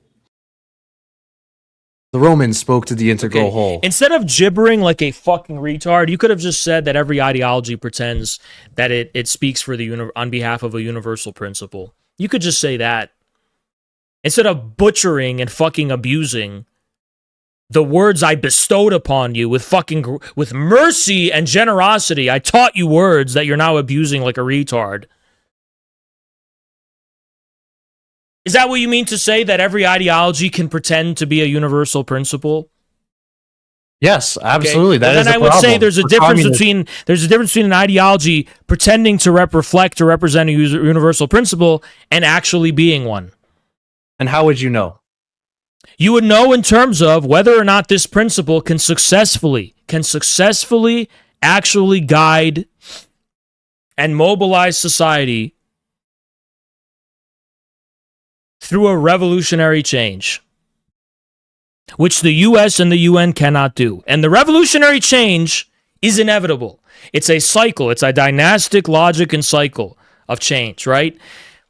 The principle that the US claims is a universal one has to pretend and suppress and ignore that. It can't lead and guide that change because the change condemns it to the dustbin of history. Maybe it's the whole revolutionary part you're fucking missing. Maybe that's what it is. Maybe it's the part about how the integral totality that I'm talking about comes at the expense of the pretenses and conceits that arise within the various divisions of labor. And if you want to ask the question, what separates, how can you distinguish a conceit that arises from the division of labor from an authentic perspective that authentically gives way to and reflects the universal whole?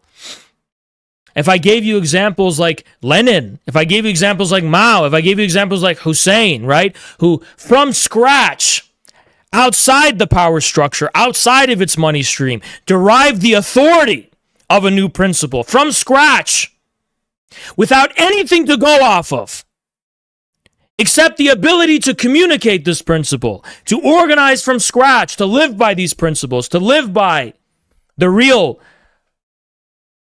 moral cosmos, the moral cosmic principle. What did you tell me in Discord? You told me these people were trying to usurp God. Yeah, I digress. They were religious leaders that claimed the role of prophecy, prophetic wisdom, and spoke for God. It's not up to me to evaluate. You said Lenin which of those tried to usurp. Lenin was usurping God when he did what he did. Okay, Lenin was outside of the hegemony. He from scratch built that Bolshevik party and then took it was power. Basically kind of like it resembles in a lot of ways to me like the St. Paul going around forming Why did Jesus enter this world in a manger? Can you answer that question? Genius? Because I could. Because it's only when you give yourself... Shut the fuck up! Shut the fuck up! Because it's only when you give yourself to the mercy and grace of the integral totality of the existence you're part of, without any support from the hegemony whatsoever, that you live and die by the principle alone, with nothing else, with no wealth, with no pre-existing fame, with no pre-existing popularity, with no pre-existing support. You go where your message goes. You go with only your ability to communicate that principle of the universal whole, and that's it. And that's the only authority you have. And that's why Jesus said he was the king of the Jews, even though he was fucking broke and was born in a manger.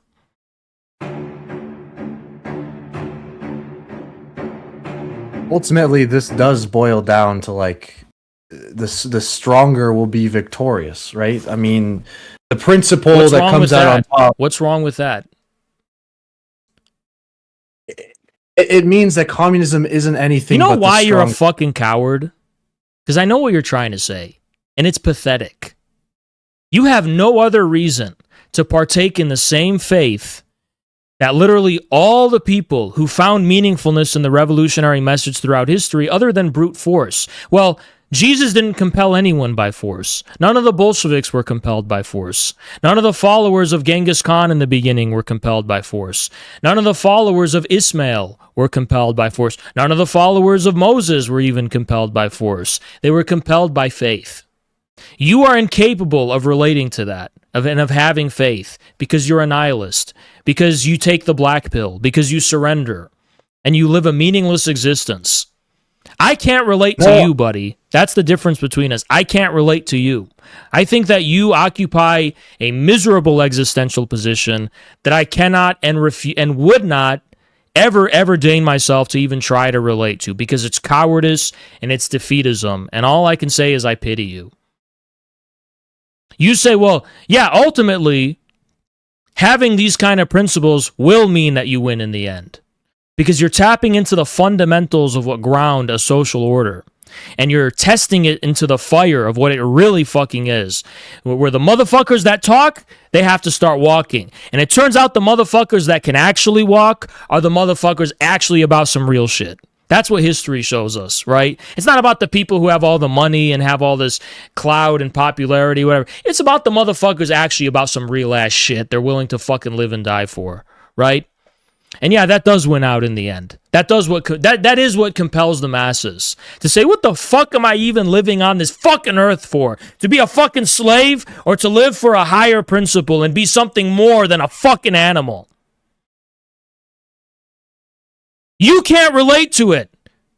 You can't relate to it, but all the people I can relate to it. All the people that follow Jesus could. All the people that joined Hussein's army, however meager among them, they all fucking understood it.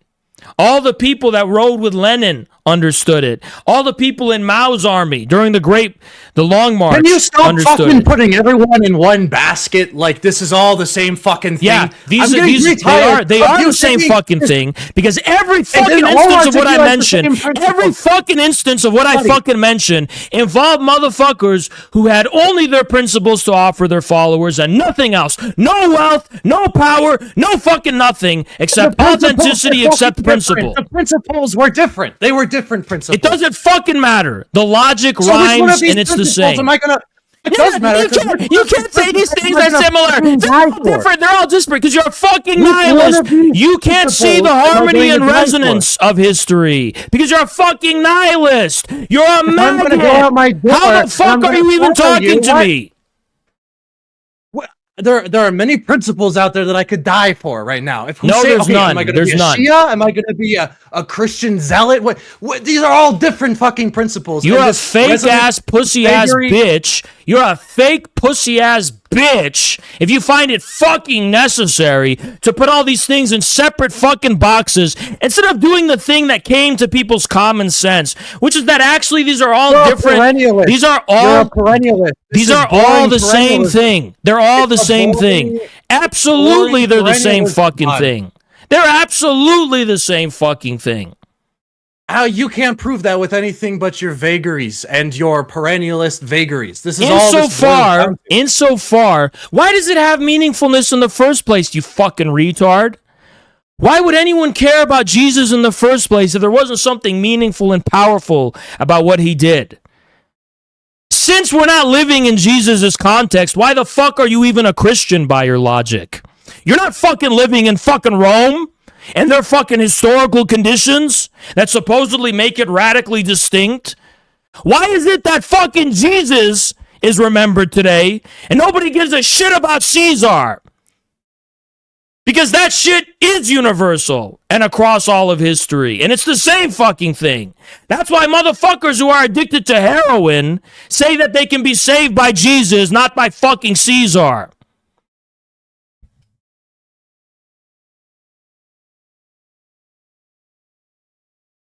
Well, how can you say these are all the same fucking thing? What the fuck else would it be? What a stupid existence. These are all just completely unrelated. They're not resonances of the same fundamental meaning. What are we fucking here for? To be maggots? Haz, I am simply asking you, rather than putting all of these in one box and saying it's all communism. Why is it a box? It's not a box. I never said it was a box. No. What is the language I used? The language I used reflects relationality. It doesn't. I never said it's a box. I never said it's a common identity. I never said a common identity. I said a common meaningfulness. A common meaning, absolutely. Absolutely a common meaning. You're the fucking retard who follows Greek pederasts who reduces meaningfulness to identity. I shit on identity. I'm not a fucking Greek pederast like your fucking teachers. This is... But the important... Okay.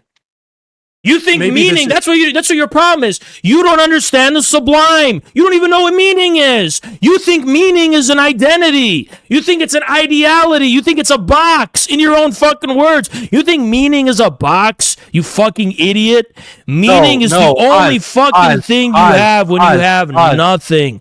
Meaning is what you get from your encounter with the sublime, with the real. I asked my question. If this is tiresome to you, we can stop, but I do have a question. I'm going to ask it unless you want to stop. But the question is, and perhaps this is more of a subjective point, but when I am confronted in the world with many different principles that could constitute or have the possibility, because I don't know and you don't know until retrospectively when it is victorious, when the stronger is victorious, that the principle No, that's how true. you live. Don't fucking put my name in your mouth with your bitch ass slave like fucking mentality. I'm gonna wait to see who's fucking stronger. Fuck no, I'm not. Fuck no, I'm not waiting to see who's stronger. I'm in this bitch, motherfucker. You think I have absolute certainty? You think I have absolute fucking certainty that I'm not going to end up dead in a ditch or in prison for the rest of my fucking life? I am taking that fucking risk. And guess what, motherfucker? I'm doing it still. So don't fucking project your bullshit on me and say that we only know retrospectively after the strongest wins out. Really? Did fucking Genghis Khan know he's going to come out on top? Did fucking anyone know that they're going to come out on top until after they fucking had the fucking balls to take the first step? Get the fuck out of here with that shit. Fuck are you talking about? Don't project that shit on me. Yeah, for the slaves who have no faith, for the infidels, only after the stronger they... Yeah, of course. After the prophet finally fucking gained a following and defeated all the fucking wicked-ass pagans of Arabia, a lot of those pagans came on board. Okay, he's strong. Yeah, but what about the OGs? Yeah. The same people who killed Jesus. Okay, Jesus was a beggar. He was a nothing. He was like a homeless guy, right? Then they killed him, and then only when Christianity became a power, only when it became the power of Rome itself, a lot of people, it became the dominant thing, I'm going to follow it. Okay, but you're discarding the OGs who were there from day fucking one when there was nothing. The reason I asked that question was not out of a position of slavery, waiting to see who the master is. Slave-like. No. Let me explain myself. The fact that you're allowed to talk to me is crazy. All right, do you want to stop the conversation? No, I'm just saying it's very generous of me. It's like you're literally like on the lowest. This is like this is why there was caste systems in the past, by the way, because this guy, he's on the lowest caste.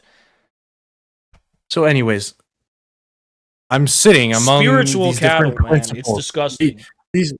And I can commit to a number of principles or my own principle. And do you know you understand what this entails? This entails a commitment of life towards things that are potentially quite objectionable. Lenin defended a rapist. There was murderers. Who was the rapist?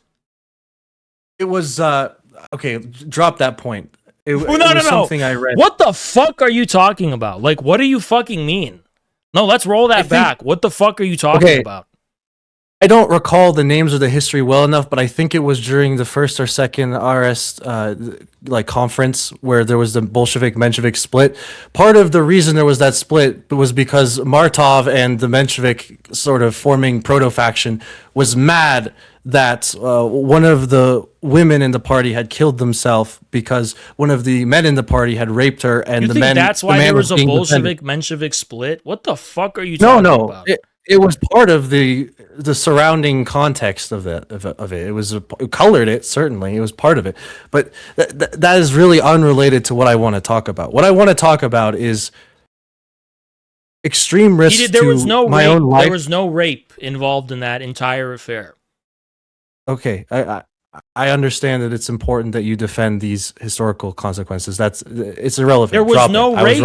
There was no rape. I was wrong. What rape are you talking about? I was wrong. Don't fucking talk about Lenin this way, okay? I am a perennialist. That means he's like a prophet to me. So, get his name out of your mouth when you're talking nonsense, retard. Besides the point of that, you would at least agree that it involves picking a principle and dying for it and having this confrontation with death with your principle on your back. This involves extreme risk to yourself and a willingness when necessity calls to do objectionable things and violent According things, to who? right? Objectionable according to who? I mean, war is war. Okay. Is that not true? Okay. Well, if motherfuckers are out here being peaceful and living by their principles, and people deign to strike them and lift a hand on them, they have a right to self-defense. I don't find that objectionable whatsoever. Okay, the prophet of the Islamic religion went to war. There's nothing objectionable what he did.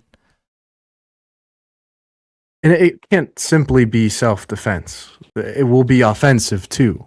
No, name an instance. You know what? You can't. There's no instance in which it was predatory and it wasn't self-defense. Even Timur didn't sack Delhi as a purely offensive thing.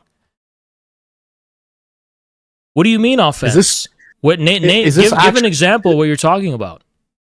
Is this actually what we're going with? That Genghis Khan was defending himself? Great people throughout history in the pre-modern period, they didn't just come out of fucking nowhere and just attack people for no reason as an offense because that's not what fucking happened. Everything there wasn't raiding and expansionism, and it was all defensive. People like Genghis Khan and Tamerlane came to power to put an end to raiding. That's what they were coming to put an end to. Because that was an endemic, there was an epidemic of raiding among the nomads because there were no fucking laws. The motherfuckers doing the raiding that you're talking about are not remembered by history because they were fucking bums. It's the motherfuckers that unified people under a common law and moral code that history remembers. There were plenty of bandits and nomads and bad motherfuckers that were doing that. Nobody remembers who the fuck they were because they're a bunch of bums. Punk-ass bitches that history doesn't remember. So you are going to exclude the possibility of revolutionary excess, just wholesale. There's no such thing as excess. It's all self-defensive. You're defending the principle. I mean, we're talking about when the Bolsheviks come to the point where they are controlling Moscow and large parts of Russia. These are state forces that are moving blindly and thousands of men, millions of men moving across the country. Okay. People. What something you can't control. What's your problem? To whatever extent they could control it, they control it. Who are you blaming? That's like saying, that's like blaming Jesus for Judas in a way. Like what is your point? The point is I don't understand, and the reason why I said that you're putting all of these different traditions and principles in a box, and I'm not putting them in a box. Stop saying that. No. Okay. You were saying that there's resonances, and there's an essential familiarity between them. Resonance. There's resonance. The reason I have an issue with this is that there are multiple things that I see in the world that have resonances. And this is why you're a perennialist, I assume, that you see Islam has resonances with Christianity. What I think it is? I think you don't have moral clarity. The reason you have this kind of schizophrenic inability to distinguish poop in the toilet from a noble, great revolutionary act, and what has resonance and what doesn't, the reason you're like mishmashing and conflating all these things is because you lack moral clarity. You just don't have an understanding of right and wrong. I don't think any. Want to understand. You're the type of Redditor who's going to be like, "What is right and what is wrong?" Like it just doesn't fucking hit you like lightning. And you know what? I find that incredibly corrupt and decadent because it's what everyone has it in them, knows what right and wrong is. Right? The motherfucker's sitting here trying to overthink it and to find loopholes and get away with wickedness. You're just a bad motherfucker. Just say that. You're just a bad person. You're sitting here trying to find loopholes and fucking ignore your God-given moral clarity and think about loopholes. I'm not trying to find loopholes, Hawes. I want some kind of criteria or ability to compare. You want a Luciferian certainty in something that you can only have faith in. That's what you're saying. I mean, derogatorily, it's Luciferian. I wouldn't say it's Luciferian. Absolutely. I think that's the very problem with these principles. Hold on. What's is the that story of what's the story of the devil? Why did he get kicked out of heaven? Do you know? the Luciferian actual Luciferianism is creating a principle without having knowledge. I'm not creating anything. Why did no, that's not what happened though. Why did Lucifer get kicked out of heaven? Or Satan? Do you know? I'm not arguing about Lucifer. I could explain it. Lucifer Do you know? got kicked out. The rebellion against God. Why you're a Satanist. I'm explaining to you why you're a Satanist. Satan wanted to put himself in the place of God. He wanted to be God. Well, there's a better story. The real story is that God commanded all the angels and all the jinn to bow before Adam. But according to the existing propositional axiomatic logic that Satan thought he had mastered, the jinn are made of fire. Fire is a more spiritual element than clay. It's higher on the ladder of the kind of cosmic hierarchy of forms of matter in their proximity to the divine, right? So he's made of fire. Adam's made of clay. Why would I bow to Adam? He's made of clay. So so Satan was not satisfied with faith, because when God said bow to Adam, that was supposed to speak to a kind of faith. Not just a trust in God's authority and his command, but we're not dealing with God's commands. We're dealing with the American Communist Party led by the executive board. Are you guys God? That has nothing to do with the analogy, though. Because in this analogy, nobody mentioned the Communist Party. Hey, shut up. But your analogy just doesn't You're work. a fucking retard, and I'm sick of your voice clouding up mine when I'm trying to talk. Just shut the fuck up. Nobody mentioned Haas or the Communist Party being God in this analogy. What I talked about was moral clarity. You don't have an innate sense of moral clarity. Now, could I entertain the possibility that you do have one that's just distinct from mine? I could. I'm going out on a limb here saying you have none at all. You demand certainty of something that you could only have faith in. Now, I'm not claiming to be God and trying to define what that faith should look like for you. I'm just communicating what it looks like for me. Okay? Now, you're saying, but you're not just saying, I don't find that compelling, Haas. I can't see where you're coming from. If you would just say that, I would be like, okay, fine, I don't know what to tell you. What you're saying is that I have no right to do this. What you're saying is that I have no justification. What you're saying is that because I lack the certainty that that would satisfy your criteria, that whatever. I'm arguing true moral clarity comes from faith. It doesn't come from certainty. It's a Luciferian satanic notion that you want the certainty, because the only people who want certainty are the ones who want to have loopholes. The people who are conflicted and don't know and can't tell what's right from what's wrong are lying to themselves, maybe. Could very well be lying to themselves. And they often are. Maybe they have a mental disability. But everyone has a moral clarity. I'm going out on a limb and fucking saying that. If I didn't have that assumption, I wouldn't be able to communicate with anyone. Like, I don't need to talk to motherfuckers about why you shouldn't beat grandmas to death, for example. I don't need to Redditify a propositional. I don't fucking need to do that. If you find yourself needing to do that, you probably want to beat up some grandmas. You probably want to search for a fucking loophole in which that would be possible. Well, it's too bad, because the entire thing comes from faith. Anyway, go ahead. Now I can hear your voice. After the light of reason has prevailed. Go ahead. I think going to beating grandma is a lot different than join the Communist Party. And I'm not demanding you do that. I'm not saying you have to join the Communist Party. I'm just telling you why I'm a communist. I'm not saying that you're immoral if you don't join my party. I'm saying that your critique of me is from a position of having no moral clarity at all. Like, you're a fucking robot Redditor, like that Reddit robot. No, my critique is that you're leading people, and where is this all going? And that's your issue, because people see what I'm seeing and you don't. Well, no, you do, but you're lying and coping to yourself about it. That's what I've gotten from, like, the entire reason you're arguing with me right now is because you do see where we're all coming from, but you demand that we be certain in terms of kind of like axiomatic propositional logic or something. You're demanding that we say, you know, well, why, like, everyone,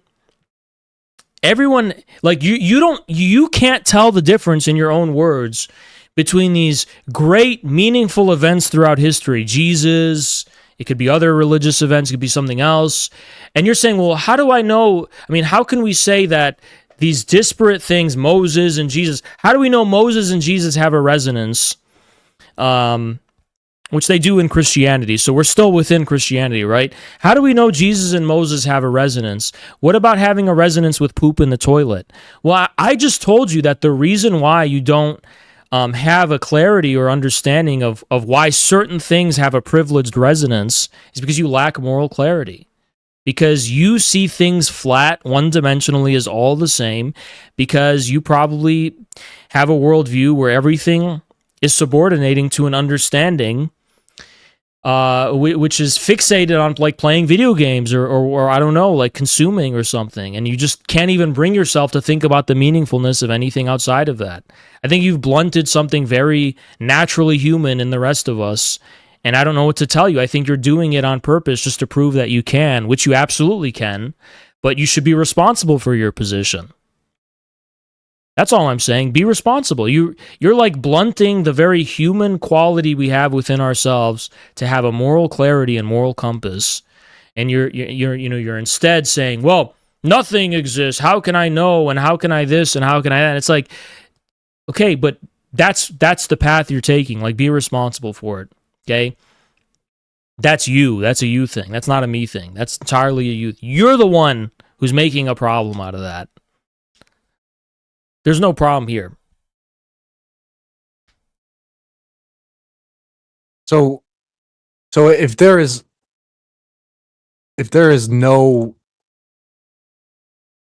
okay, so if we share morality, then, and say we don't, it doesn't matter to me, but how how can you explain why someone should join your party if you're not appealing to some moral basis to that? Okay, let me give you an example. That a man who has a chapter in his area should join the Communist Party and not just sit around on Reddit or whatever. Okay, for example, like, what is the moral? Let me explain why it's a flawed reasoning you're using. And it's very simple. If I say, let's say I said something stupid like, join the Communist Party if you want to make real change in this country. Something I could justify and defend. I could, absolutely. But it's like, well, how can you be certain that people inherently want change in this country? And it's like, you see, this is a context that we can assume as given, which is pre-established by the conditions we live in, right? And it's like, you want to deny that, the justification for people's compulsion to want to change things, and say, well, why? Why do you want to change things, right? And it's like, you're mixing causes here. The cause of why people want to change things isn't because they took the wrong path on the pederast philosophical pontification Greek school of fucking farting, you know? To use a term you like, farting. It's because of real meaning. It's because of a shared horizon of meaningfulness. When I tell people, a random fucking person, we need to make some real change in this country, you know, I'm communicating within a shared horizon of meaningfulness. You know that people see, you know what, things are going wrong in this country. Things are abnormal. Things are dysfunctional. They're just not working, regardless of how you ideologically interpret that. And there's a meaningfulness there that I don't need to preempt or justify with axioms or with whatever you're looking for. And we can absolutely take that for granted. When we're talking about why people should join the Communist Party, we have to rely on things like that, but we can absolutely take them for granted. Because we cannot create the conditions of the shared meaningfulness of the horizon of language and communication. We cannot impose a framework of shared meaningfulness. All we can do is respond to the one we already have.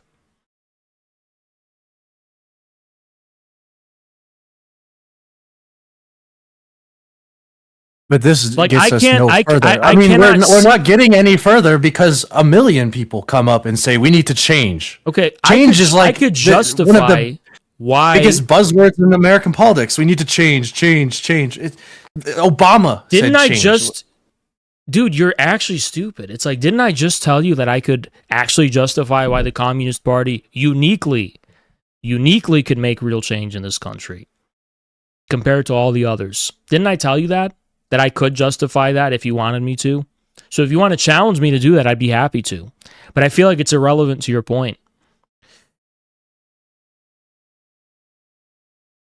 Yeah, I mean, it would be like a pitch to join Second Baptist Church. I mean, that's basically what it would be. It'd be some kind of messianic vision for this country and how you can actualize it. You know, you say that, but let's go to the meat and potatoes of what I'm actually saying, or what my party is actually saying. All we're saying is that if we band together under a principle in which the common good is supreme, without necessarily having a sanction in support of the hegemony, and build something from scratch, relying only on the laurels of what the American working class is capable of, free from the corruption of the ruling class, and actually having the freedom and the ability to articulate in practice, functionally, organizationally, and practically, the values and principles that the American people and the American people wish to see reflected in politics, which is impossible if you're working under the hegemony. You know, that it is possible. It's absolutely possible. If the American working class bands together and its collective power, could it change this country however it wanted to? Absolutely it could. Absolutely it could. If the Communist Party, if people acquiesce to a principle of collective organization and join the Communist Party, let's say thousands of people joined our party, let's say tens of thousands of people, could we really, really, really fucking make some real changes in this country? Abso-fucking-lutely we could. And that's not superstitious to say that. We absolutely fucking could. If we had tens of thousands of people in our party, are you kidding? Do you know what significance would be interpreted from our ability to win local elections on a mass scale in this country? Do you know how much that would send shockwaves and move the needle and change the fucking conversation in this country in a direction that gets almost everyone taking communism seriously and taking it seriously as a real force that is possible within U.S. politics? We would be proving the possibility of a type of politics nobody has ever considered possible in U.S. history. And it is possible. There's nothing messianic or superstitious about saying that. It absolutely is possible. But it's on us to make it fucking happen. And it will go no further than our efforts. I'm not claiming there's going to be magical intervention from the stars or from God. It's going to come on us. We're going to have to make it fucking happen. We can make it happen. But it's going to go no further than our efforts. We're going to get what we put in. So what's so messianic and superstitious about that? Oh, I understand why. It's the fact that even what I just described, even what I just communicated, has so much powerful, like, symbolic resonance with genuinely revolutionary movements across history, where people had nothing. They were going against all odds, but all they were doing is having the courage to defy the powers that be, that it does feel like it's messianic. It does feel world historical. It does feel like it reflects something deeper. You know, I could say probably everyone in the party probably feels that on some level, that there's a bigger world historical significance to what we're doing. And yet all we're doing is something radically simple from the perspective of common sense. But that's how everything comes into being in history. It's also radically simple. It's never an extraordinary magician promising tricks. It's also radically simple. The things that actually miraculously change history and move mountains. It's also radically simple. It just takes some courage. It takes some integrity. It takes some courage. That's what leadership looks like.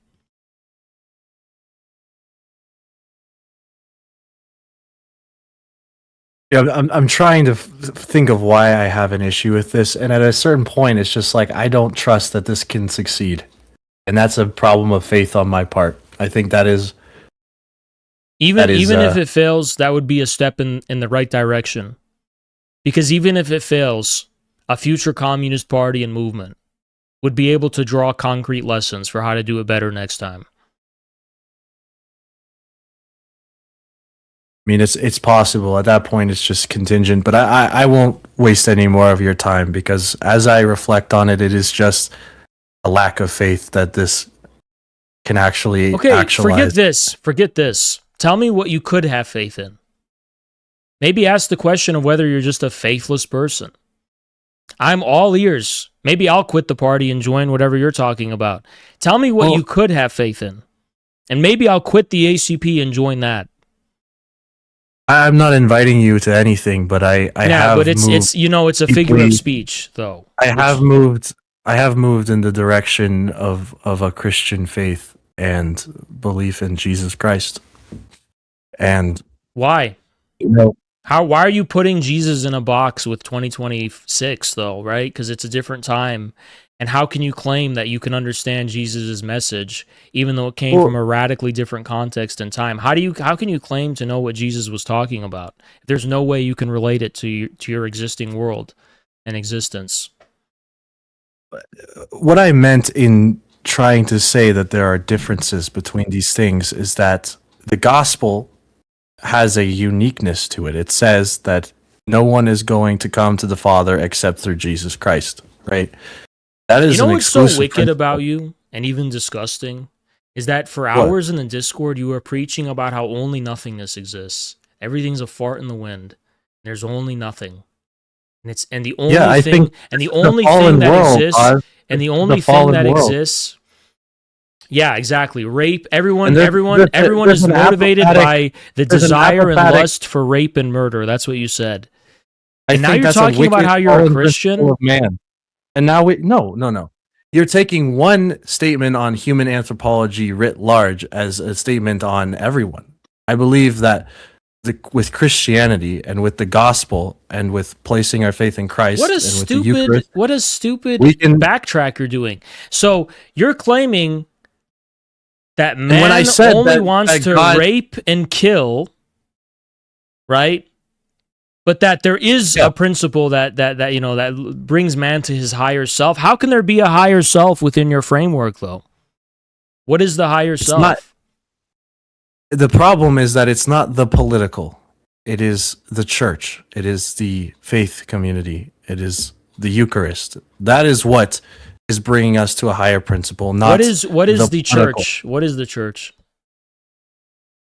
The I'll church. bite. What's the church? I'm discerning. I'm discerning, but I feel compelled by orthodoxy, and I'm looking at Catholicism. But I have my questions Okay. about Catholicism. Why is the Russian Orthodox Church loyal to the Soviet and Russian state?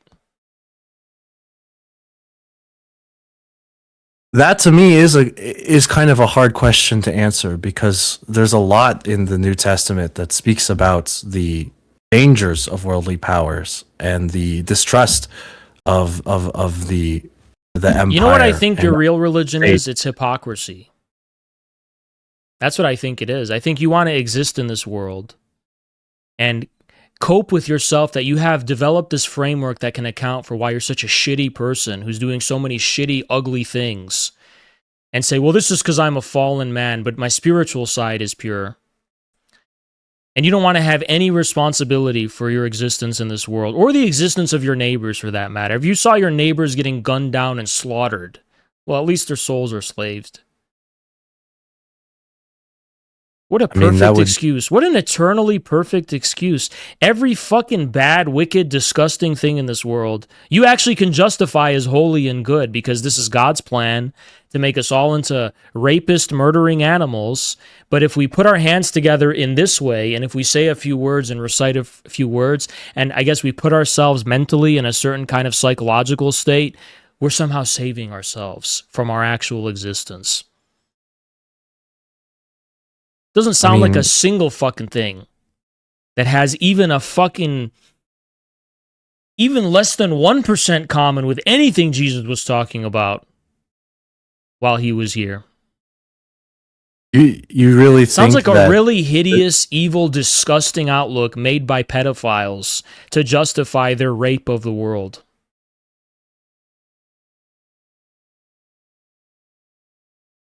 I mean, it is true that this is just a difference, I think, because you have a strong Muslim background. I Islam think that your position believes is not no, no, no. simply is not simply a way to like reconcile with the innate evil of man. I think it engenders evil. I think, you know what? It makes so much sense what you're saying. This is why groypers are disgusting pedophiles and inherently sadistic evil people, because they see this as a sanction and as a warrant to be beasts, to be subhumans, and they say, well, the hypocrisy for them is totally fine. But what you're failing to understand is the extraordinary evil that corresponds. It's not just the ordinary evil you're falsely ascribing man. It's an extraordinary, hideous, disgusting evil. And you take no responsibility for it, and you're 100% responsible for it. God didn't fucking make you this way. You made yourself this way. I felt what you're describing, I felt much more strongly and palpably when I was a communist. Just to be frank, I felt like Christianity is what actually could allow me to take responsibility for myself and not just pass blame and scapegoat and think of these abstract ideas of why I'm working towards some higher end by doing this and that. To be honest, the hideous evil is what I felt when I was a communist. That doesn't surprise me. That doesn't surprise me at all. You felt hideous evil because it was your disposition already, and now you just justify your hideous evil openly. That's great. I don't want to justify it. I want to improve myself because I do think I'm a fallen man and Really? I am imperfect. Really? What did you say in the Discord that when shit pops off, or if shit pops off in America, you want to start a fief in Montana and ignore all your compatriots getting slaughtered and raped and tortured, and you just want to fend for yourself? I was kind of joking with you because I don't think what your like Civil War scenario is. I don't. Okay, well, let's say one does happen. What's your plan? How's the church going to save us? Frankly, we have this idea in the Western Church speaks about the Ordo Amoris. So you have to account for yourself and then your family and then your community. So all of the things you're doing and have the pretense to do, which is taking responsibility for your community, this is what the church traditionally did. And I think that is also a form of community. I mean, in a lot of ways, you can look at Lenin as a figure similar to like St. Paul, building these different party cells, just like Paul built these different churches, and they're in a network and a community that can move to a higher and higher level, you know?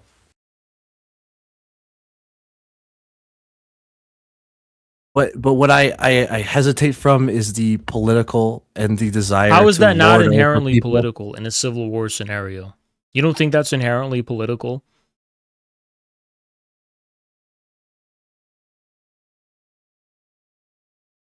I don't think it's political, no. You don't think it's inherently political for people to organize an armed body for self-defense that exerts power and dominion over territories to protect people? Because I'm not a Christian nationalist, and I don't think that these self-defensive militias should rule over the country at some point or rule over a territory. Well, they would have to defend people from getting brutalized and attacked and slaughtered.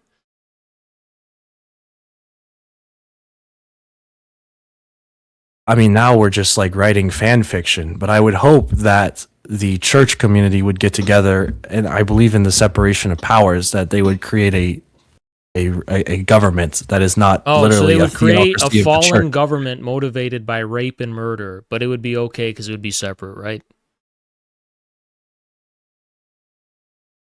Because the worldly, according to you, is fallen. But this is the whole thing. This is the hypocrisy. I don't want to, look, you can say I'm a Muslim or this or that. I consider myself a truth seeker. I don't want anything to fucking do with any kind of church that justifies the evil in this world in any kind of fucking way. Simple as that. It doesn't justify the Absolutely evil. it does. It has an When you're saying that, anthropology when you're of why it saying you don't have exists. to take responsibility for the world and that the world is inherently fallen and that politics and all these other things, you should just get on your knees and put your hands together and pray to the sky. When you fucking saying shit like that, you are absolutely giving your okay and you're winking at the rapists and murderers of the world to do whatever they fucking want. That is not what I'm doing. What I am doing, well, objectively is, it is, and I have no sympathy with it at all. If your understanding of religion was correct, you would be able to convert people like me. But all I have is disgust from what you're talking about. Total disgust. I don't have a dogma that preempts me from having an open mind to a truly correct position. What you're talking about is fucking disgusting and really ugly. because of the nature of the fallen world, when you make yourself an axiom, when you basically Who's making who an Catholiциze axiom? yourself, Nobody's making anyone an axiom.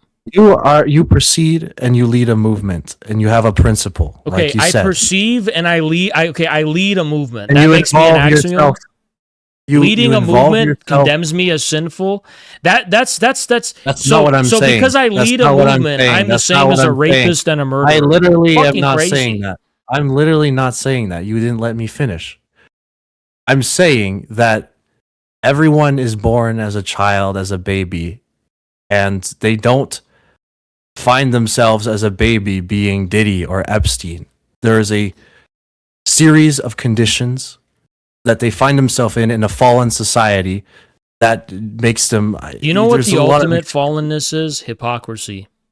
Hypocrisy is the ultimate kind of fallenness.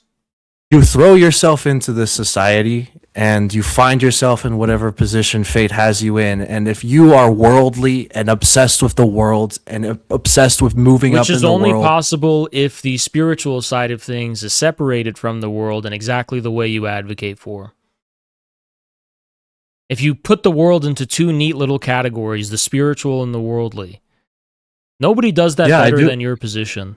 Nobody does it I better do than your believe position. there's a city of God and a city of man. Yeah, I do. Okay, well, the city of man is according to you. The ditties, that's just because there's a fallen world. Well, maybe if the city of God and the city of man were combined, we wouldn't have ditties.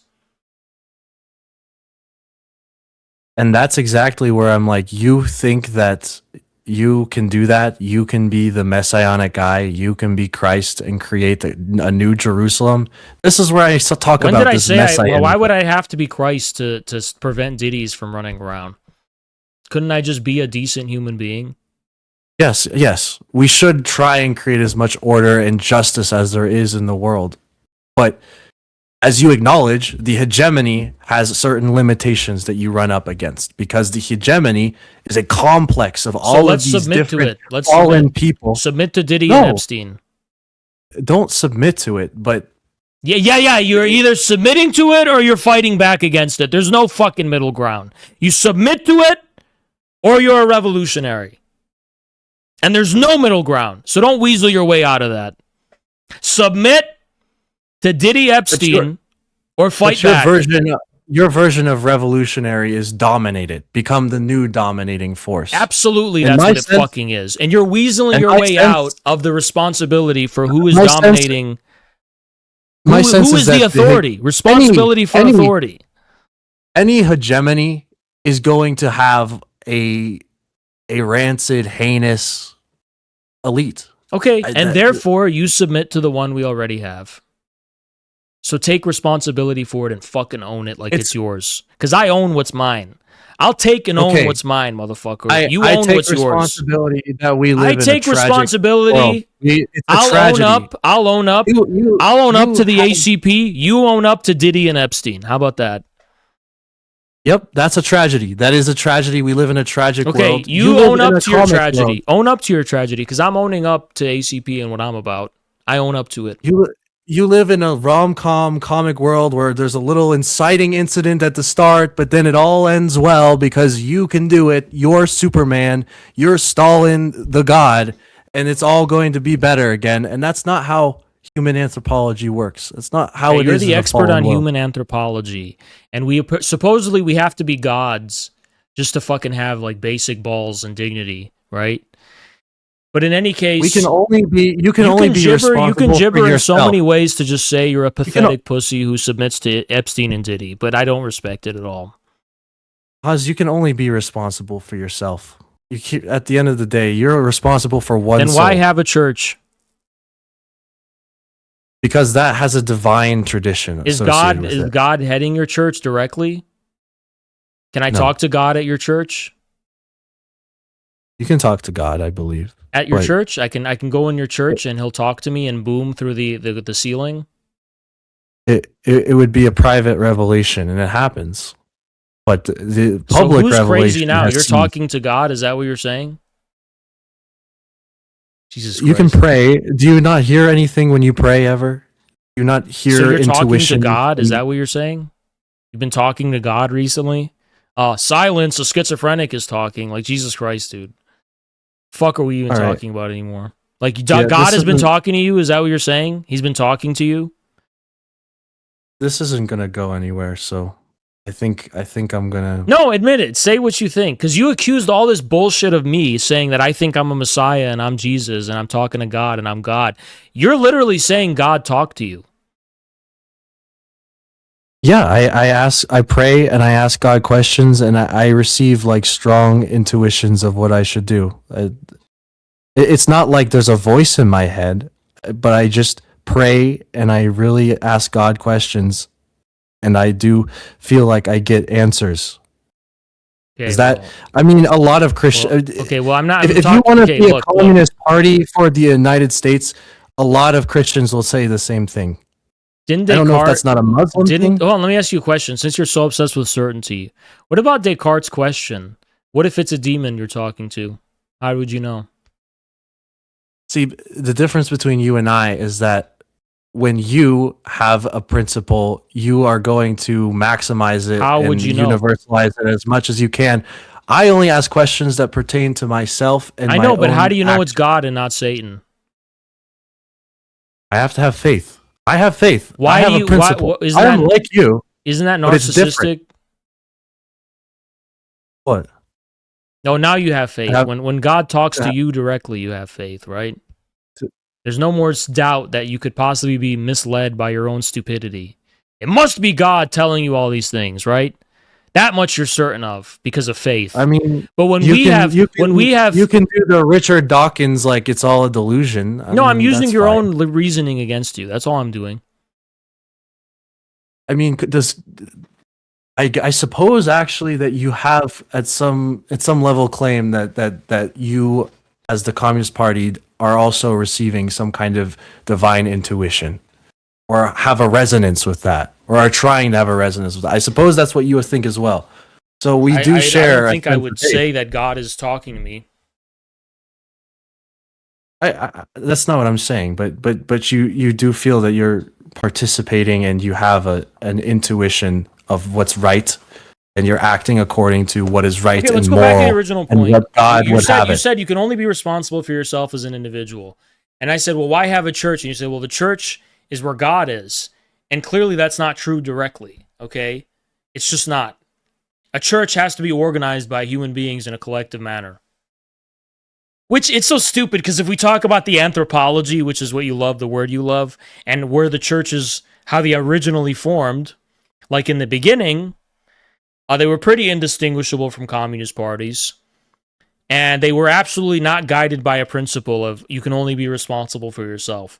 No, you have to be responsible for the community. That was the ethos that guided the early Christians. You have to be responsible for the church, right? You're in the church. No, but you're responsible for the community, which meant you know what that meant? That meant you have to be responsible for whether there's poor people and starving people and needy people, and you have to be responsible for the vulnerable, and you have to be responsible for justice, and you have to be responsible of course, for the fucking society you live in. That's what it meant. But none of those are the political. You're but it was. That's how absolutely it was.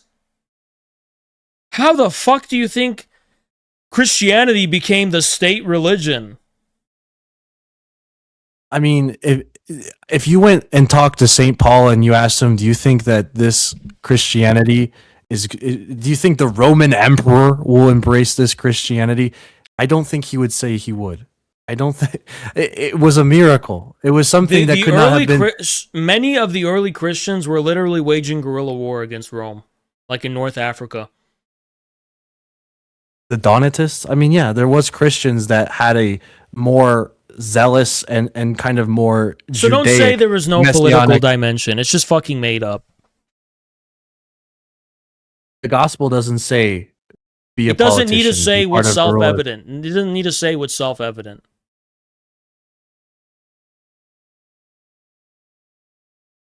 I mean, I know that you guys have sort of worked on this kind of like communist Christianity thing with Michael Hudson as like the kind of architect of it, but all of that's quite dubious to me.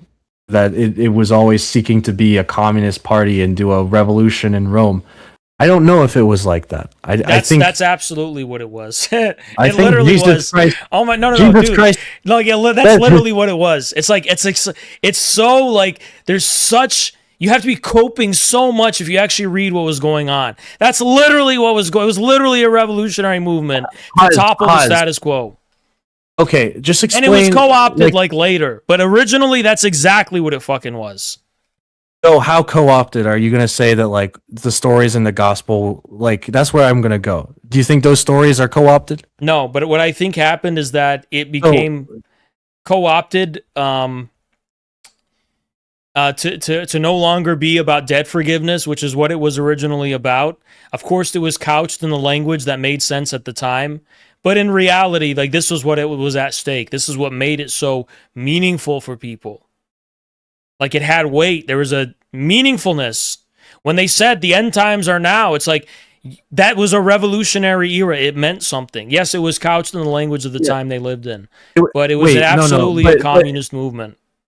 But you know that in the time they lived in, I mean, right after the time of Christ, 40 years later, the temple was burned down because there was a messianic leader, a Jewish messianic leader, who proposed a revolution against Rome. Okay. Right? All of this happened, right? So they did have the ability to express a revolution. But Christianity wasn't a strictly Jewish revolution. It was a universal revolution of all of Rome. That's why it was in Egypt. It was in North Africa with the Donatists. They didn't want to confine it to the Judea and the Jews. Of course. Christianity is universal. I agree with that. But is it a universal? Is it like Islam? Is it the Dar al-Islam universal revolution caliphate? I don't think so. I don't think that is what the gospel is talking about. The gospel didn't need to talk about that. The Christians wanted to emancipate themselves from debt and the rule of the Roman creditor classes. That's absolutely the context that defined the meaningfulness of the word of the gospel. I mean, why is it written that Christ is being taken up to Calvary Hill and there's this risk that he's going to be arrested and his apostle Peter takes out his sword and he's like, I'll defend you, and he cuts off one of the priest's ears, and then Christ says, no, let them take me. What do you think that is trying to evince? Because Christ was a martyr who wanted to give a message to all of the people of Rome, because he was a martyr, okay?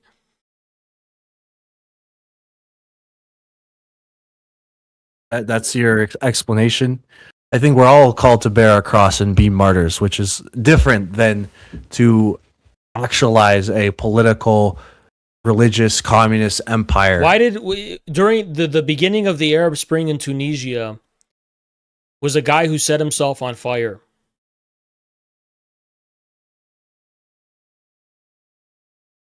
Why did he do that? But it's more than merely, Christ's teaching is more than merely him being a martyr. His ministry is the most important part. He thought that such was the gravity and weight of the injustice of what was happening to them, that if it happened, it would communicate a message more powerful than if he would have tried to resist the outcome. And why don't we all follow that example? He exposed and revealed the truth of the entire rotten order within which he lived. So why don't we follow that example rather than proceed in the manner Because that's a it's lot been similar? exposed already. More The American people don't need to be convinced that we have bankrupt that we have no moral authority ruling us anymore. The government itself is admitting that.